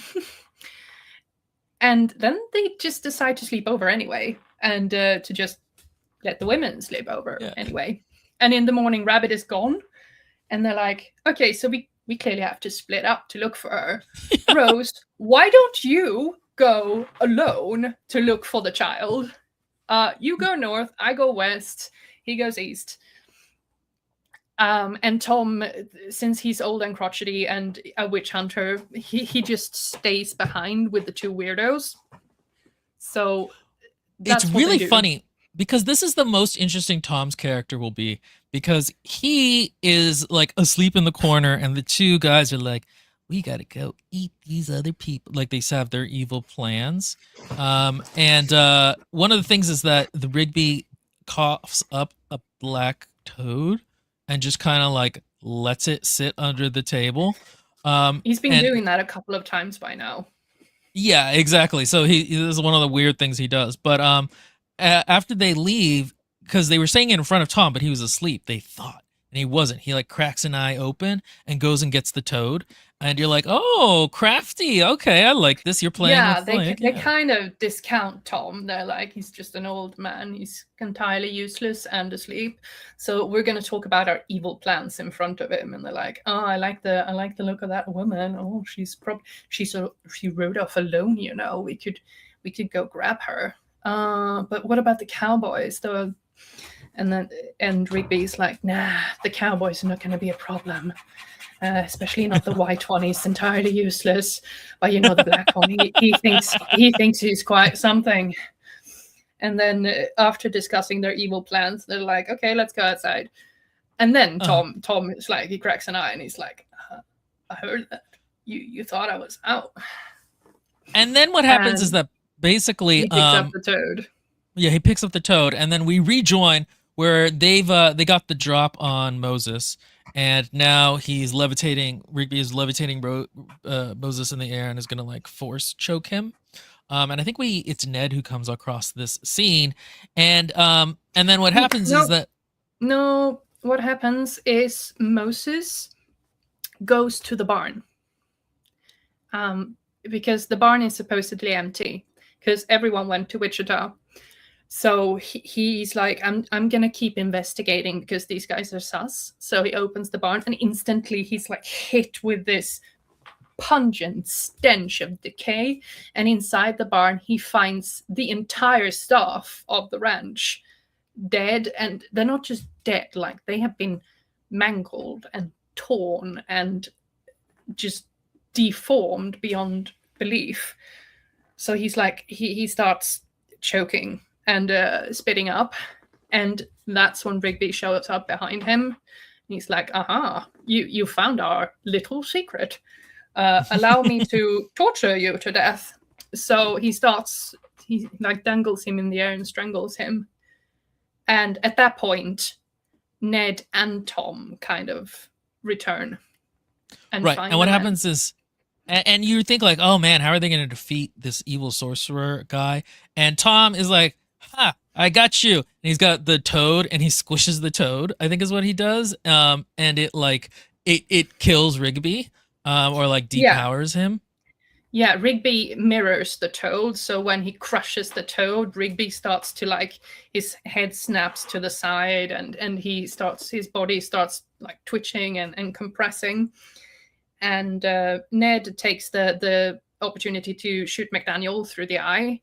And when Rigby starts like mangling, Moses drops to the ground. So Ned runs over to Moses, and Rigby's like, aha, I thought you were just a stupid old man. But you can't defeat me. And Tom is like, haha, think again. And then he smashes the toad one final time, and Rigby just implodes. Yeah, and then Tom is like, okay, we gotta be careful though, because there's other toads around, and he can like reincarnate himself if there's toads. And like okay, so this book has a problem where it's not good with action scenes, but I thought that the kind of anticlimacticness of this, where like we have Tom coming in to save the day, actually really worked, because you don't expect this from Tom. Up until this point, Tom has been like bumbling old man who probably doesn't really know anything. Like he just kind Yeah, of he's forgets been how saying hexes work. stuff about witches, and Rose has been like, "Oh, is that really legit? Because I read books, and in books it says this is true. And do you really think that hexing my husband's grave is going to kill the witch?" And Tom is like, "Yep, it's going to do. It's going to work. It's going to work." And we've seen how it totally doesn't work. Sadie is very well and alive. But this is kind of his moment where he shows up and he's like, "Aha, I know things." Yeah, and the old bumbling man defeats the demon ghoul who had been built up as this big antagonist.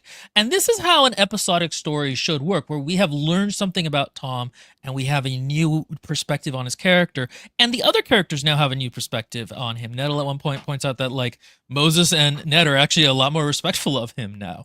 And like, Yeah, and I like up that. until I thought it that was good. point, I was like, "Is Tom really a witch hunter?"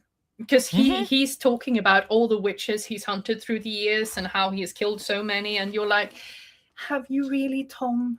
Or are Yeah. you just an old blackguard?" But this is where we learn that he actually has knowledge, because he's like, "Oh, this man Rigby is clearly possessed by a demon, and McDaniel is his familiar." And Tom's specialty wasn't killing demons. Tom's specialty was witches, but he knew a few things. And then he does the toad thing, and you're like, yeah, go Tom. It's really cool. Again, I this is like the highlight of the book. The part with the ghoul was creepy. The fact that there is kind of a little bit of an anticlimax, but it's more of a subversion than an anticlimax, and we learned something about Tom. And I was like, okay, this book Yeah. is excellent. I don't know what people in our book club are talking about. And then They sneak in the suggestion too. They're like, we should probably have a look to see if there's any toad arounds, because if there are more of these, there's a chance he could possess someone new. And they kind of like, "Have you seen any toads?" "No, I haven't seen any toads." "Have you seen any toads?" "No, I haven't seen any toads." "Okay, we should probably move on." yeah, pretty much. And so they head out, and what we find is that the dead body that they had put in the coach is not. Oh, this is when they They decide the to steal the coach first of all. Yeah. And And they paint it red so that people don't know it's from Wells the Fargo. marshals stole the carriage by murdering the carriage crew. And the reason why they did this was that Rigby was tired of riding. He wanted a carriage to ride in. Yeah, and so that was kind of and so what they find is that the person inside is the corpse is not actually a corpse. He got the Benito Cortez, that one kid that we talked about earlier, that whoever was after has now smuggled in there to get out of the farm, away from like the ghoul and the other guy who he had sensed was there, and so he's now like, going to be "Please, guys, please tell me you're going to take me out of Texas. I really need to get out of Texas. And I knew you guys were going to steal." He's like, "I knew you guys were going to steal this wagon, so I hid in it." And they're like, "Hey, you thought we were going to steal things? Do we look like thieves?" And he's like, "Well, you did steal it." So I was right. And Benito Cortez, I did not like as a character. He just feels very broad, and he's kind of annoying, and he's a bit of like the wide-eyed Mexican, like hey, jefe kind of thing that I didn't love him as a character. Well, he's a teenager. Well, that may go some way to explain. He's 17. He is. If he was Enrique Suave, I would have had issues. Like it suits that he's a bit, teenager. I get that. I feel like he was just a little broad. But that said, a lot of these characters, when we reach the end of the book, didn't end up getting as much character development as you thought they were going to get. Like, you kept kind of waiting for there to be more, and there wasn't. And he was one of those characters that I waited for there to be more of. And when you get his kind of arc and the reveal that, he didn't kill the woman he is accused of. No, what's the word? That he was having an affair with? No. When someone is wanted. Oh, he's wanted. He didn't kill the woman he's wanted for killing. You're kind of still left with that feeling that, okay, is that supposed to be an arc? that said, he didn't stand out that much to me as a character who didn't have a character. I think this is compared to maybe the a bit of others. my. Yeah, I was gonna say this is probably a little bit of my my dislike being somewhat personal.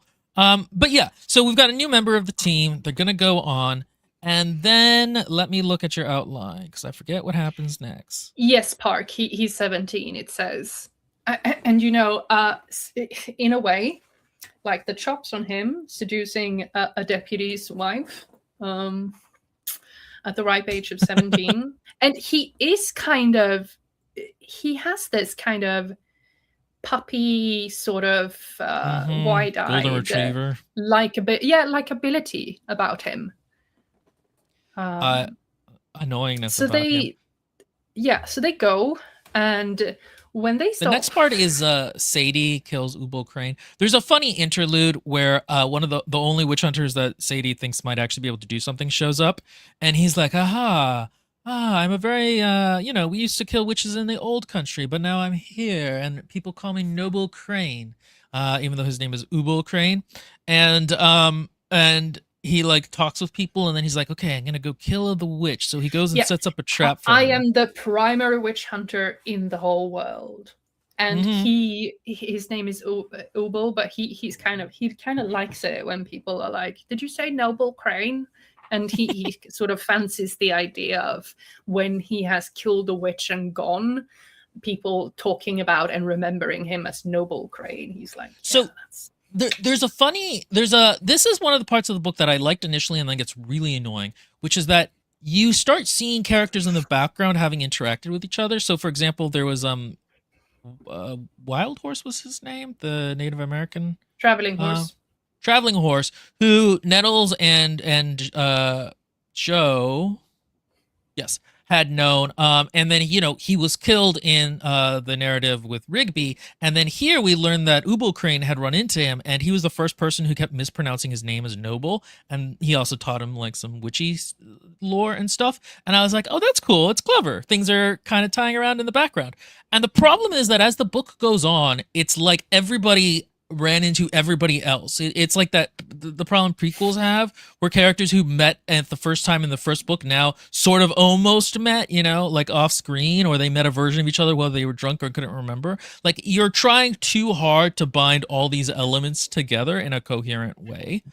We're gonna have to rush through some of this. Okay, so but basically, I was gonna say we could probably just skip the Ubel thing.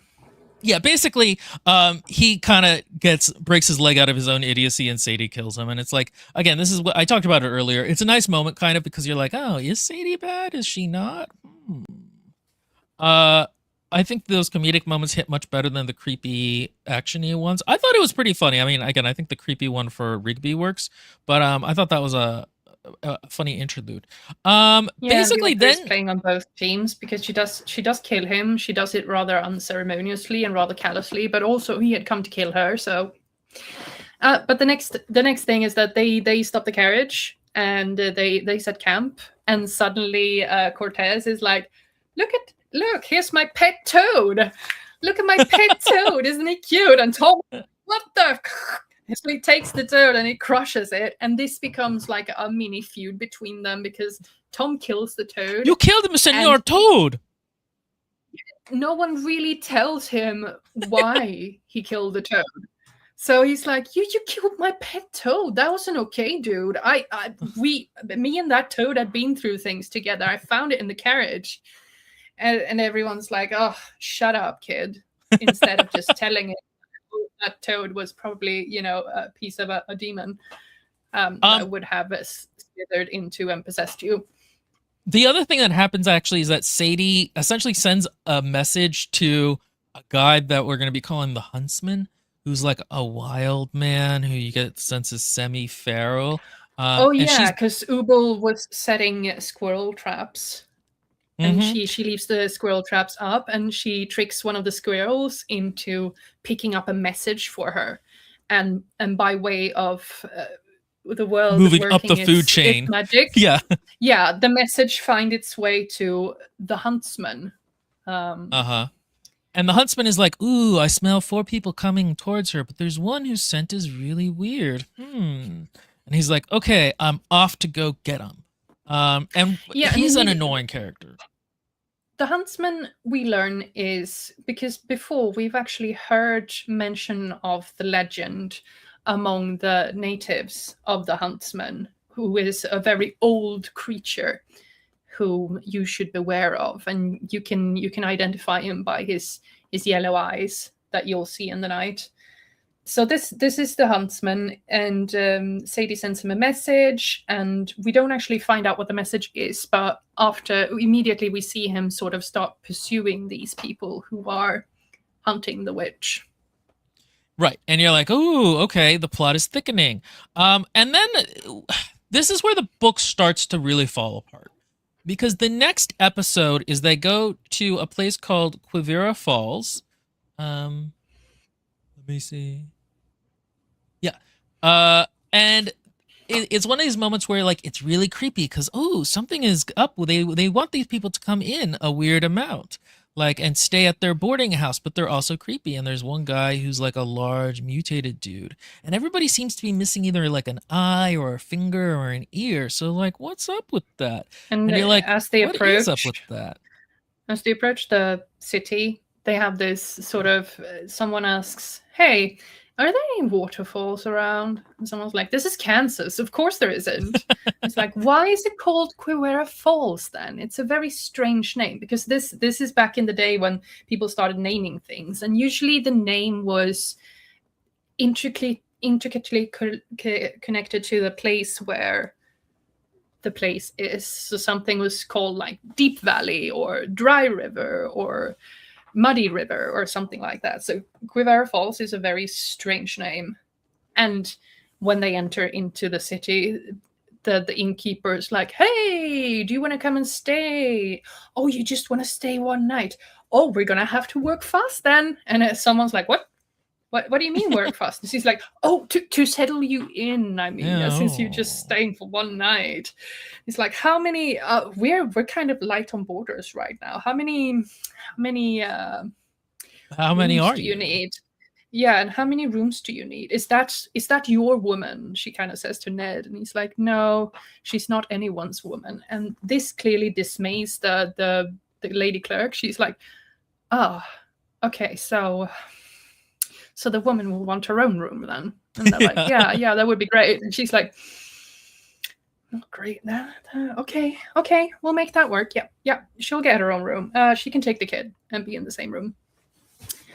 And yeah, and then they kind of move around the town a little bit, and we see people missing limbs and eyes and shit, and it's a weird vibe right away. And I still was on board. I was like, ooh, okay, this will be kind of interesting. And the problem is that it's not. I don't exactly remember all the little plot things that go into it, but basically, this is a town where the original founders had to resort to cannibalism during like a winter or something like that, and now they still eat people. Very kind of like Donner Party style. Their grandfather founded this town, and they made a sacrifice. Quivira was the first to be eaten, and they have kind of since decided that this is their lot. They ate once, so they're damned, so they're just going to keep doing it. Yeah, and the thing is, originally this is a little bit interesting because there's some stuff she says about like original sin, and this is their original sin, and I was like, oh, we're going to get into that. The problem with this is that it's the same thing. We just met a super creepy cannibal guy, and now we're just going to do more cannibalism. Like, what? It doesn't, like, because Chris M says, I thought it was an eldritch horror demanding sacrifices, and like, yeah, I thought that was going to be what it was or something like that, but something different. Like, just running into cannibals again feels a little uninteresting, really. It just feels repetitive, and they don't really have a great final battle with the cannibals. Like, they kind of just like, there's a little bit of a shootout and then they leave pretty much, and they're able to escape. And it's not, this is again one of the places where the book will build something up and then just not really deliver a good climax to it. He doesn't have a great hand with action sequences, I find. Oh, yeah, and they also, what we find out is that Orphan Train earlier, they ate all of them. That's like the time that when it was coming through, they ate it all. Yeah, what happens is actually Ned, who has, for some reason, he's been able to see the ghost of Rose's We actually haven't husband. explained this. Yeah, the ghost of Sadie's husband has risen from his grave, and since he had nothing better to do, and his spirit had been severed from his body by the thing that Tom did with the doll, he has been following Sadie because he senses that Sadie will need him somehow. So he's been kind of following them from the distance to keep an eye on her. And at one point, the first night before they left the farm, Ned saw him and was like, thank you. Thank you. And this is the second time that Ned saw seeing ghosts. So he's down by the train tracks and he's like, he sees a woman and lots of kids. And he's like, what is going on? And he tries to talk to them and they try to talk back, but he can't hear the voices. He can just see them. And they have this kind of mime party where he's like, what do you want me to do? And they're like, they point away on the tracks and he's like, do you want to leave? And they're like, no. And he's like, do you want me to leave? And they're like, mm-hmm. And one of them is wearing a hat. And later he goes to the general store and meets up with Moses and Cortez, and who are shopping for a hat for Moses. No, for Cortez. For some reason he needs a hat because he doesn't have one. I think it's to hide his hair. I don't actually know. I thought it was also a little bit of like a kind of a joke on like, oh, every cowboy has a hat kind of a thing too. Yeah, possibly. But anyway, Ned sees one of the hats in the store is one of the hats with the flowers that one of the children are wearing. And he's like, I just saw that hat. I just saw that hat.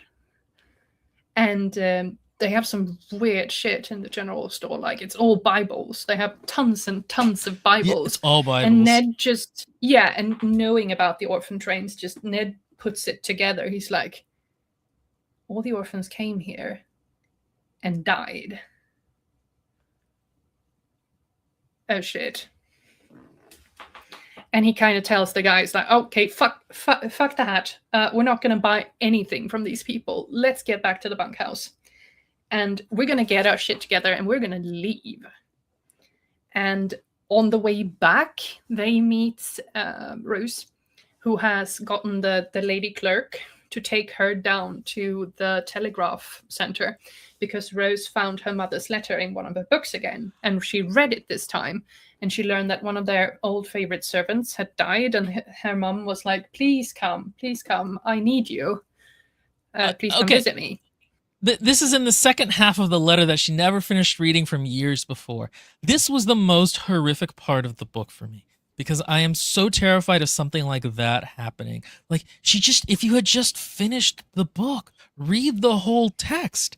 Like, I don't know why, but that's such a viscerally like, oh, don't do that kind of a fear. She was showing solidarity with her husband. He was worried that she was going to read the letter and then leave him. So she was taking an emotional. Always get as much.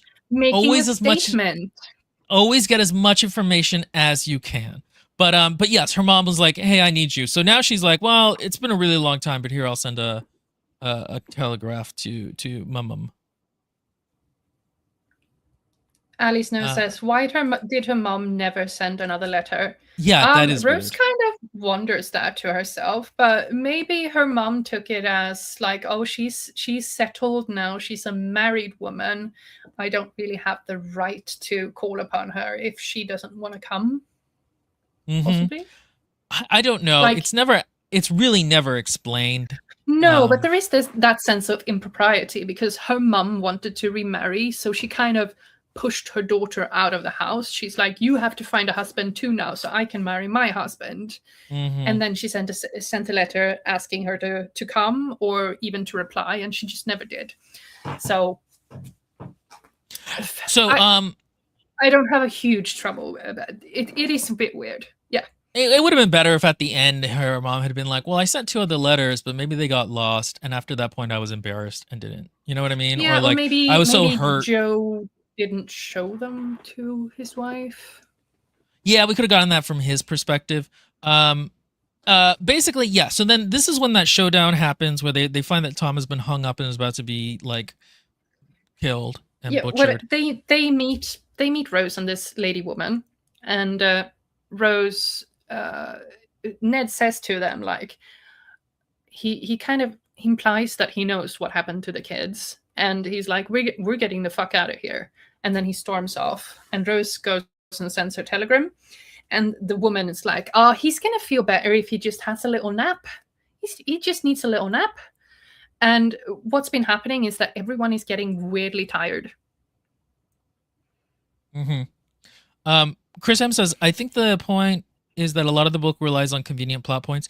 Yeah, and to be honest, I think this becomes more of a problem in the second half, where it's like things kind of happen and it's never really explored as in depth as you would like. But yeah, then they escape the ghouls basically through like they find plot Tom actions. strung up, and they're gonna try to rescue him. And the big guy, the woman's son, shows up with a big meat cleaver, and they have a showdown. And he gets shot, but Ned gets shot as well, and Tom gets a cleaver to his shoulder. So they get away, but they're in kind of a state like Tom is very not doing good, but he's alive at the moment. So they load both of the bodies into the cart and they drive away. And this is the thing about it, is that this is not a great. We didn't really learn anything new about the characters in terms of this being an episode in the book. We didn't really learn anything new about the characters in the way that we did about Tom. It wasn't really creepy, and nothing really came of it. And so that is in a lot of ways the reason that I was like, oh, this is just not as good. Like in terms of the an episodic thing, this did not work as well as the last one. I mean, there'll be a few plot things that keep going, but also just the confrontation at the end, I didn't find satisfying. It wasn't like a good shootout. It was anticlimactic in a way that didn't inform the character in the way that Tom showing up and just beating the evil wizard with a frog was. Like that was, again, that felt more of a subversion, and this more felt like a flat ending to that episode. Like the author couldn't come up with anything cool to happen.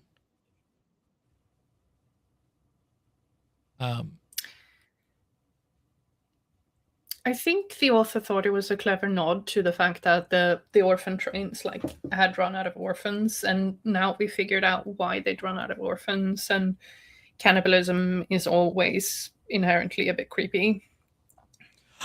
But yeah, I mean, I agree. I just don't think it's as strong as the first one. I felt kind of like, okay, well, that was a misfire. Hopefully the next one's better.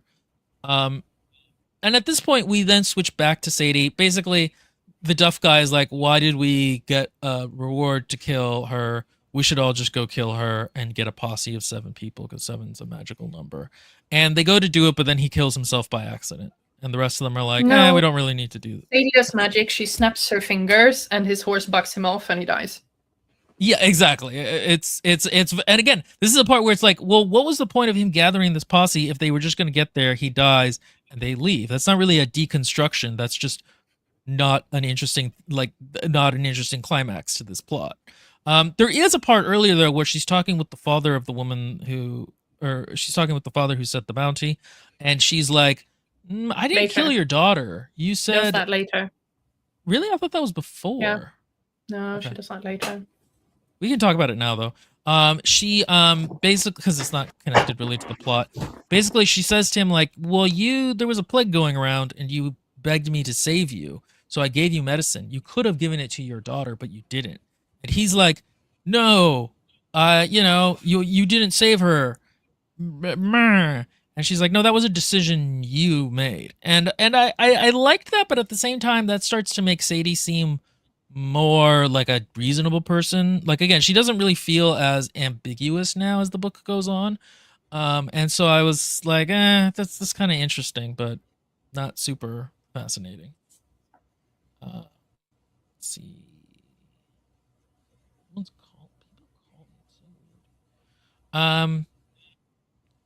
Okay.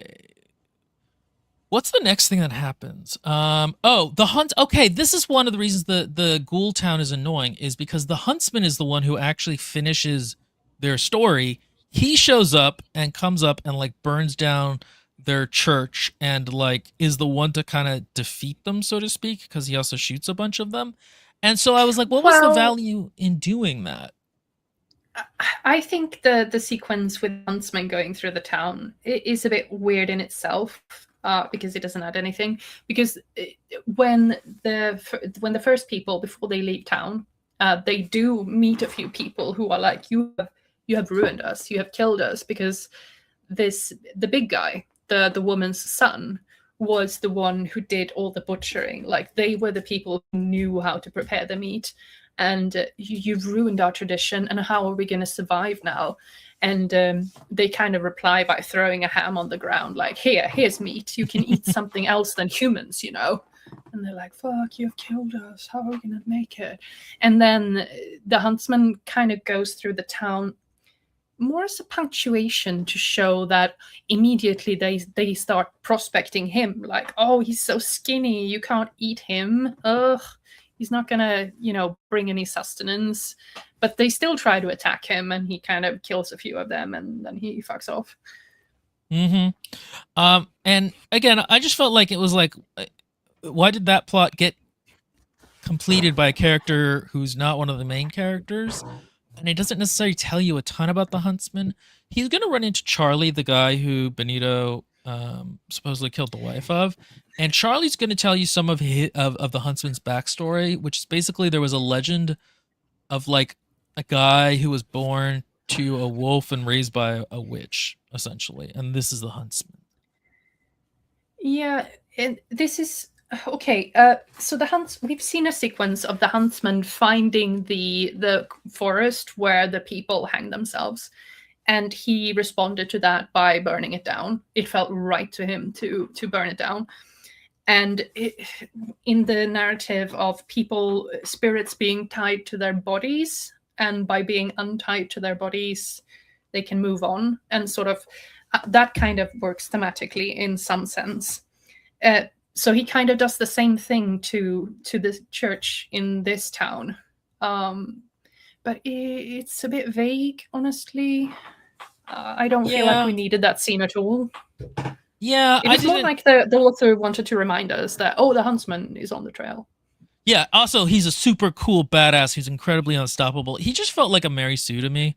Like it kind of felt like, okay, I have this super guys, I'm writing this D&D character, and guess what? He's old and grumpy and doesn't need people. But also he's super good at fighting, and he doesn't, he can beat all of the other named characters who you have an investment in. I feel like the huntsman should have been a ghost story earlier in the book, so it doesn't feel as much as like new character halfway through. Yeah, and the other thing is he's not going to end up being a bad guy. So it's like it's not even like he's being built up. It's literally just like, hey guys, he's super cool for real. I'm going to take away time from real characters. It's a little odd.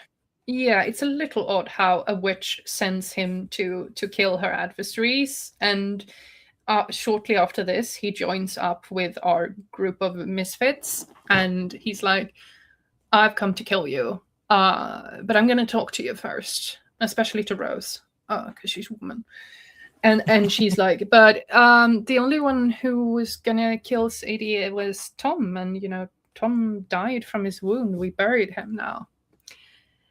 And immediately the huntsman's like, okay, but that kid is real weird. I'm just gonna become your friend and join you. Yeah, I'm gonna join the fellowship.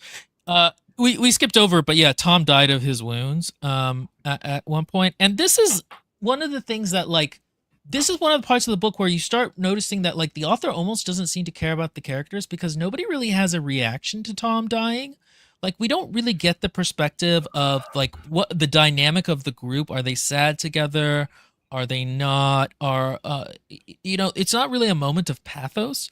Like, in if you remember in Between Two Fires when the gay priest died, there was like that was a really heart-wrenching moment. Like he was a character that we knew and we liked, and him dying meant something. And Tom dying here, literally nobody talks about him. No, even if we didn't really like Tom as much. And even if the characters rather immediately talk about, it doesn't look good. His wound really doesn't look good. Like Moses makes this note that he had never seen any man bleed as much as Tom did and make it. It would still have been nice and to have this kind of laconic scene where they sort of bury him and acknowledge what this sort of means for their fellowship and how they're on this journey that wasn't really their own. And, you know, why are they going to still... Yeah, and also, like, why are we still going in this direction now? Like, it needs to have a moment of, like, this affects the group because he kind of was the reason they were going in a specific place. Yeah. And it just doesn't happen. The author kind of just forgets that his characters exist in certain ways. Well, they say that they're initially they say that they're gonna keep going because they're gonna go see if Tom was right and his hex worked, so the witch is dead. I feel like that would work if it had been kind of like they talked about that at his grave as almost a bit of a way of grieving him or respecting him. Like if he had died doing something like semi-heroic, or not even semi-heroic, if he had just died and they had been at his grave and they'd been like, we're not really going anywhere in specific, let's go see if he did this as kind of a token of like respect, then it would have been okay, that kind of makes sense. Yeah, and Rose gave Riddle as her return address on the telegram she sent to you're her right. mom. So she needs to go there because she needs to connect with her mom, and she also mentioned that she's maybe gonna bring Rabbit along with her because she's like, I can't leave Rabbit with these men. Yeah, and I like my idea better of motivation. It feels more emotional and true. But yeah, it's interesting I missed that. But yeah, and so let's see. Huntsman burns and Tom dies. Sadie gives Andrew a brew so he can't drink. Well, the reason that was funny. The manner in which we were introduced to Tom being dead is that Tom wakes up and he's like, huh, I feel much better today. I feel really good, actually. And Joe is suddenly there, and he's like, yeah, that's what it does to you. Dying will do that to you. And he's like, hey, who are you? And he's like, I'm Joe. Yeah. You defiled my grave, and that's the reason why I can be here. It's a little fun. It's a little funny. He's like, and you kind of have to stay here because ghosts have to stay with their body. And so Tom's like, fuck, I don't want to be dead. Moses saved me. Okay. Moving on. Sorry, I was looking at a thing. It's funny because in your outline you just say general store, and I know exactly what you mean because there's a scene there, but I don't even really remember the importance of it, and it kind of goes nowhere. After Duff attacks Sadie's house, she's like, oh, it's definitely time to move on. I have stayed here too long. It's come to the point where me being a witch is starting to cause a lot of mayhem and trouble. So she goes down to the general store and she's like, dude, I need a bag. And he's like, a handbag? She's like, no, a traveling bag. I'm gonna leave. And I need an umbrella as well because, you know, shit's about to get stormy. And she's like, actually, I need 2 umbrellas. One for you as well. It's going to get stormy for you too. And he's like, what does that mean? The sky is blue. And she's like, trust me. It's about to go down. And so she leaves. Right.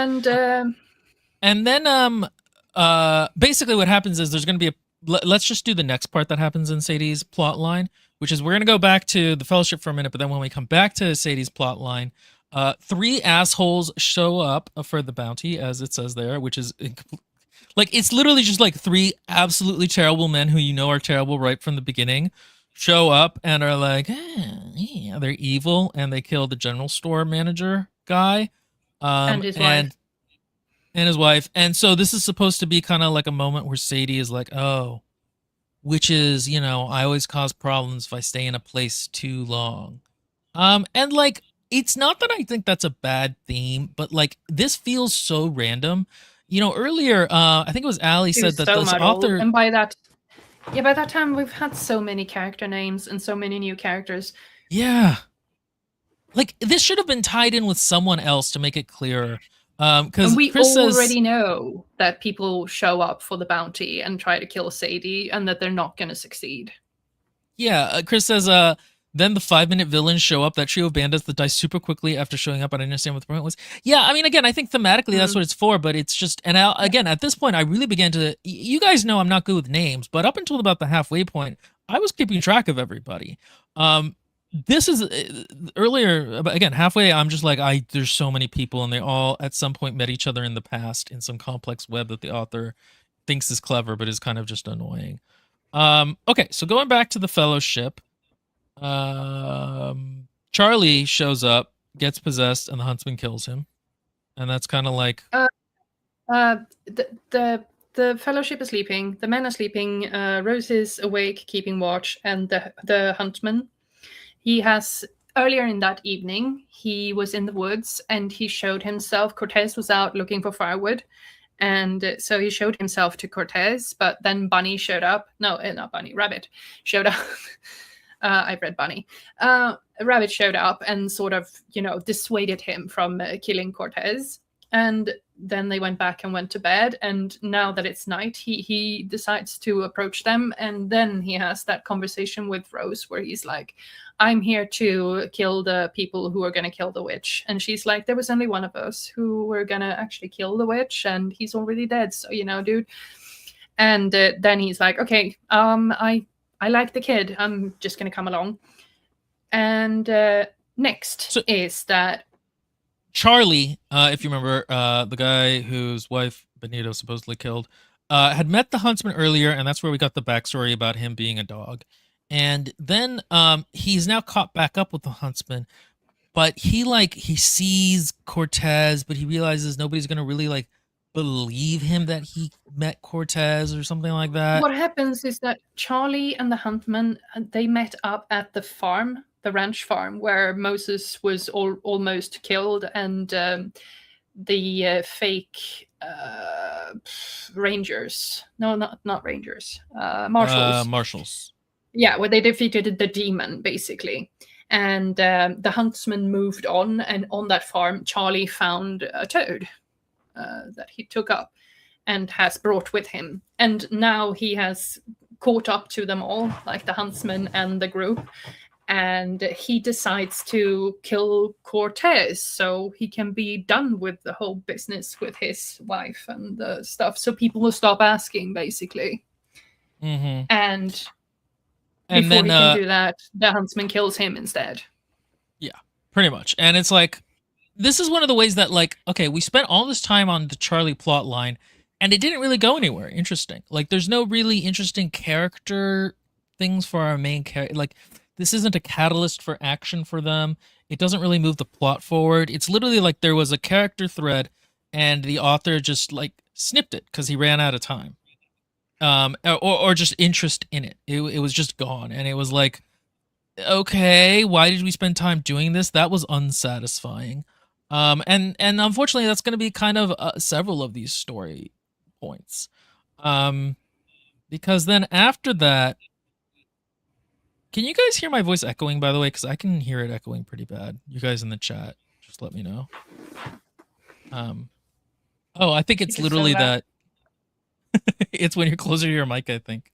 Do you want to go get more You're so loud, my headset gives feedback in my microphone. That's so funny. Do you want to go take a break for a minute and get more to drink and stuff? And then we can restart? No, I have drinks. You got drinks? Okay. I thought you might be...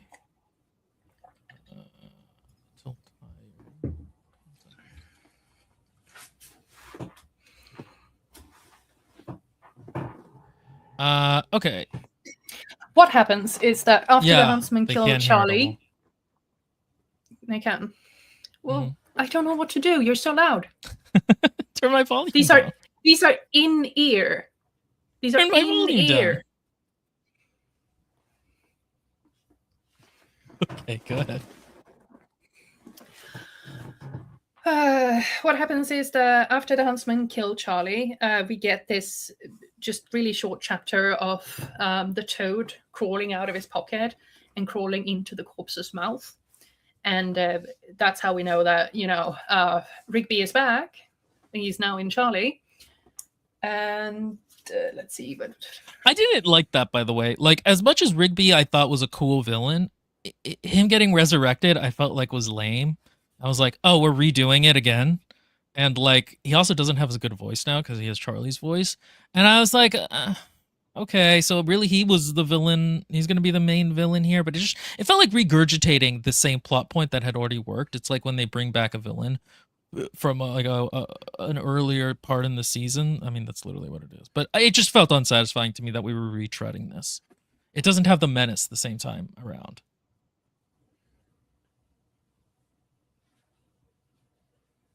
I guess, but since he was killed so unceremoniously the first time, I mean, it kind of feels like full circle that, you know, he wasn't defeated that easily. I mean, I guess it makes sense. I kind of like my demon villain.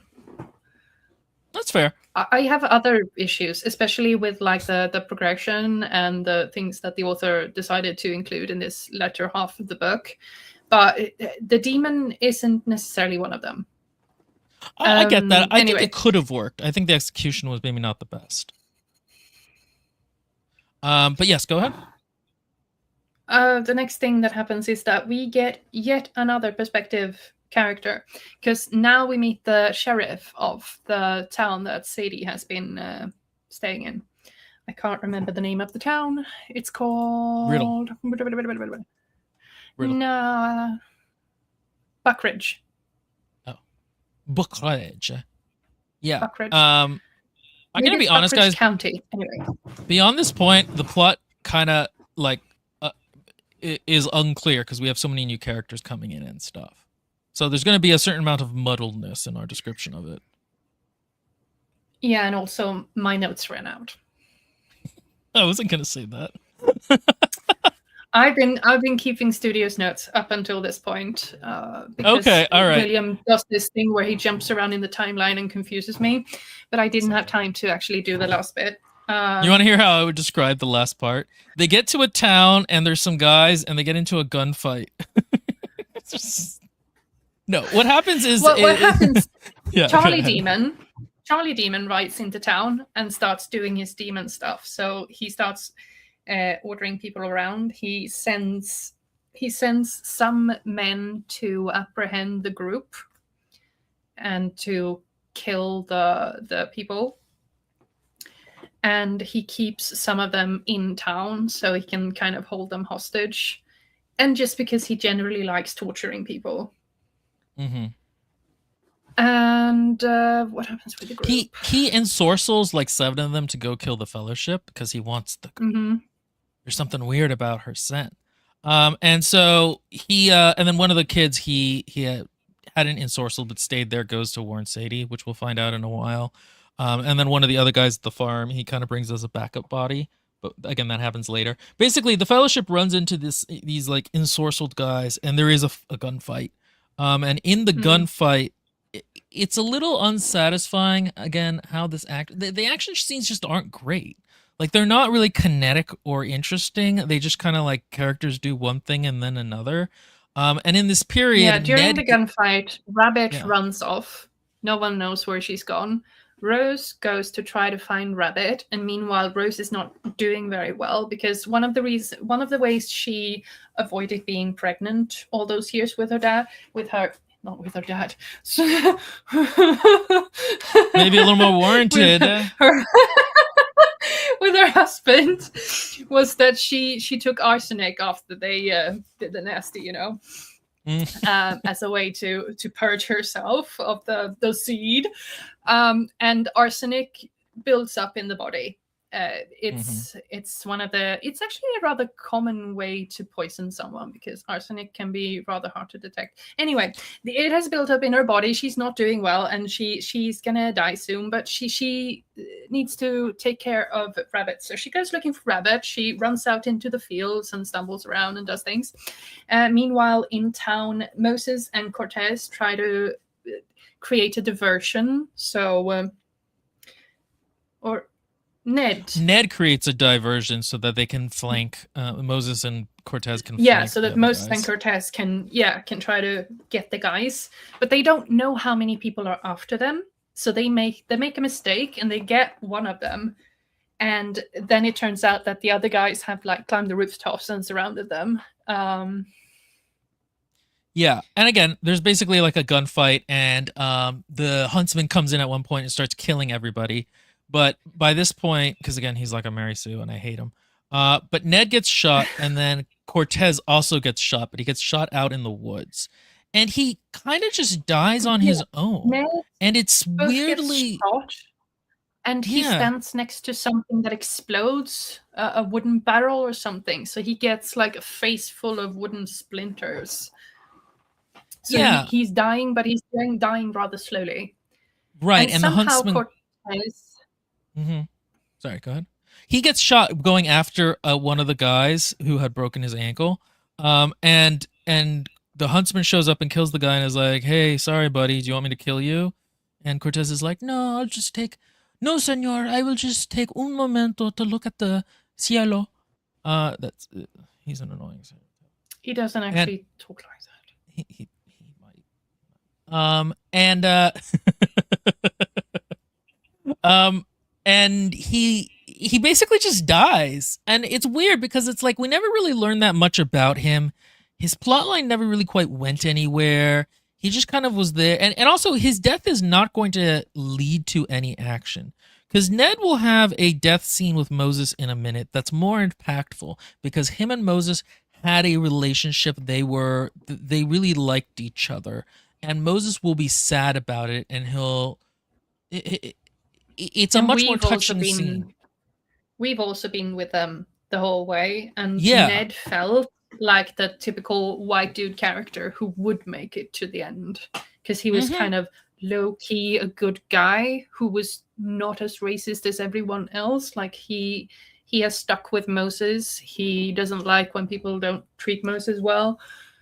So it is a bit impactful. Yeah. And they have this final conversation, and Ned is like, "Oh, this is it for me, buddy." And Moses is like, "No, it's not. You don't say shit like that." And Ned's like, "Give my hat to the kid, because he's gonna need a hat." Tying back to the conversation where they were trying to shop for a hat for him in Queen Falls. And there was also there's a moment where after Ned dies, they go to take his body, and I think they like ask if they want to take off one of his pieces of clothing or something like that, and Moses is like, no, he would have wanted to keep that on. It was something like that I remember thinking at the time was very touching. But the problem with it is they also ask, "Do you want us to bury him with the others?" Because the sheriff shows up after, and he's like, "Oh, we're gonna put things to right, and we're gonna put these men to rest in the town." And Moses is like, "Nah, I know where Ned would want to be buried. I'm gonna take him with me if you don't mind." Yeah, I'll take him up to my folks, so that he can be around my people. And it's like, and this is where we learn that Moses has a family. It's like, okay. I mean, I think they had said they were going to go up to meet his family. Wasn't that the plan? Like what they originally were going to do? Yeah. It just never got that much attention. Yeah, exactly. You kind of forget. Part in the book where you really start to realize that these character arcs, there isn't more coming. This is it. This is it. Yeah, exactly. And we don't get.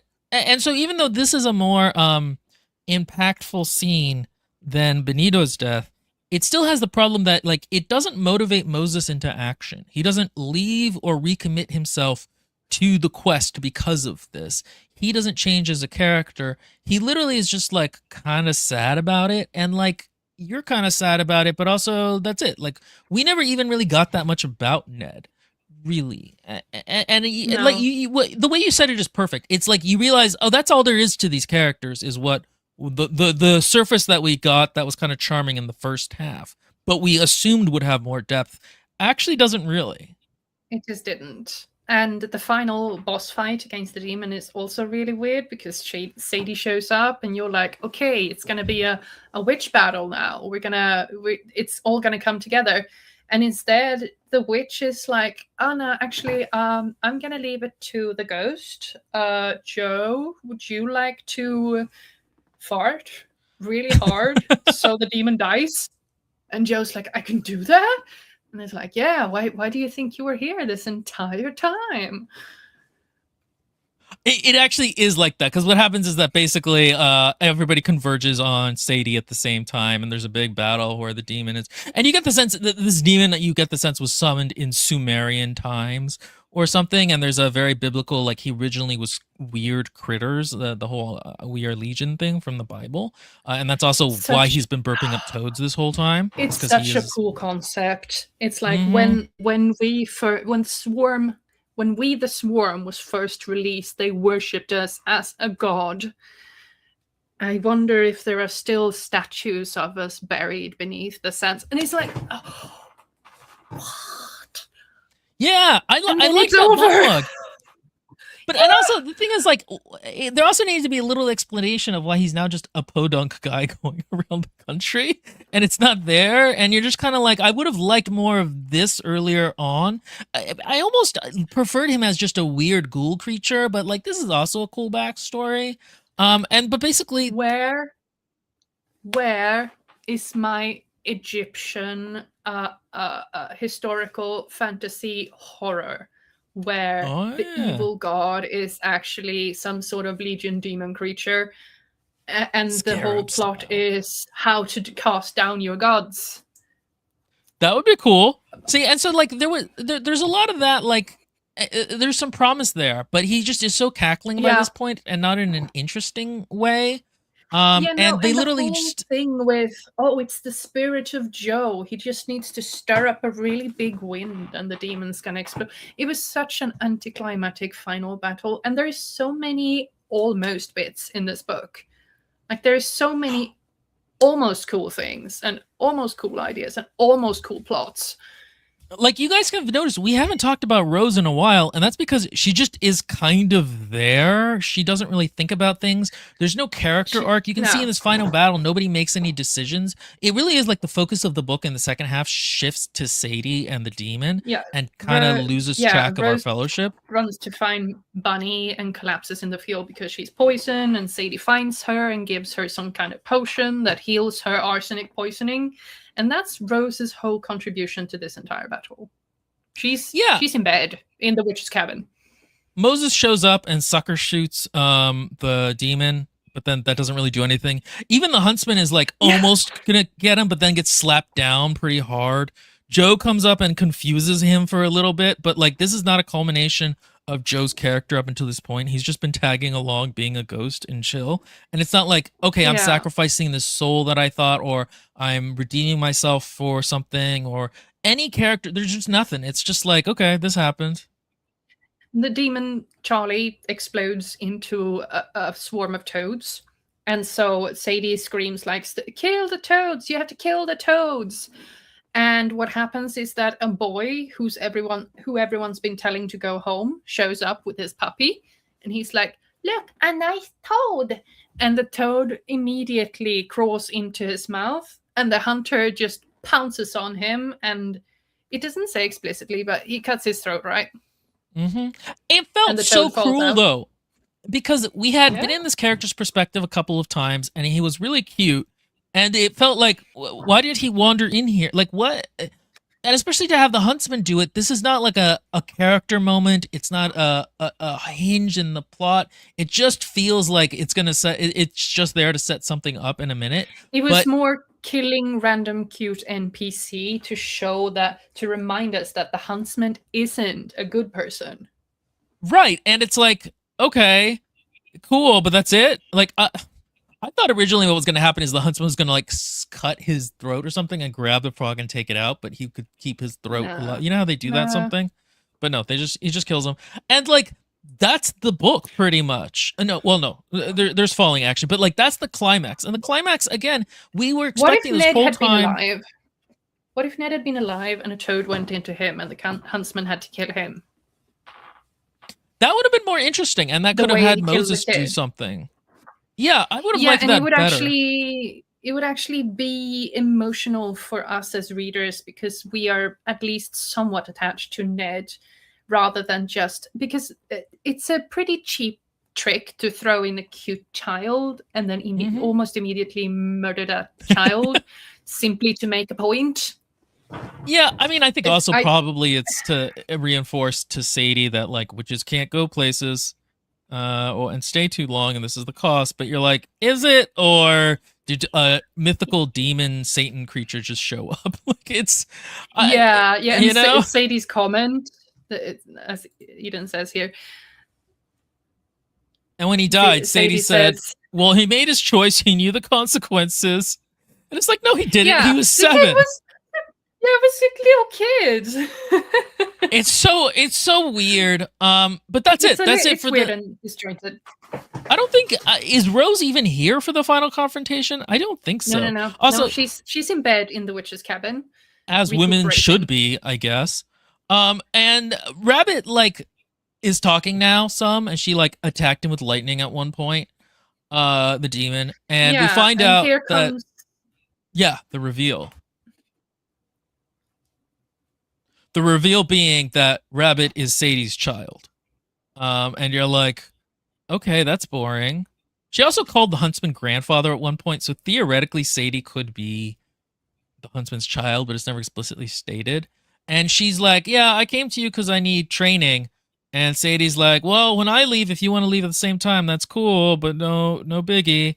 And like there's this weird kind of theme as though Sadie has like needs to learn to be a parent or something, or that's been missing from her this time, or that's a growth she's doing. And I just didn't understand where that came from. It feels very unsatisfying. And the thing is, you got to remember, Rabbit has not actually really been a character. This is not like a silent character who has interacted with people and we get a sense for their personality, though. No, Rabbit has just been luggage. Like, literally, the book could just be a piece of luggage that keeps getting lost. Yeah, I think it was trying to tie into a theme of magic is equal to destiny, humans equal to dumb decisions, bad consequences, which doesn't seem as mystical as it wanted to be.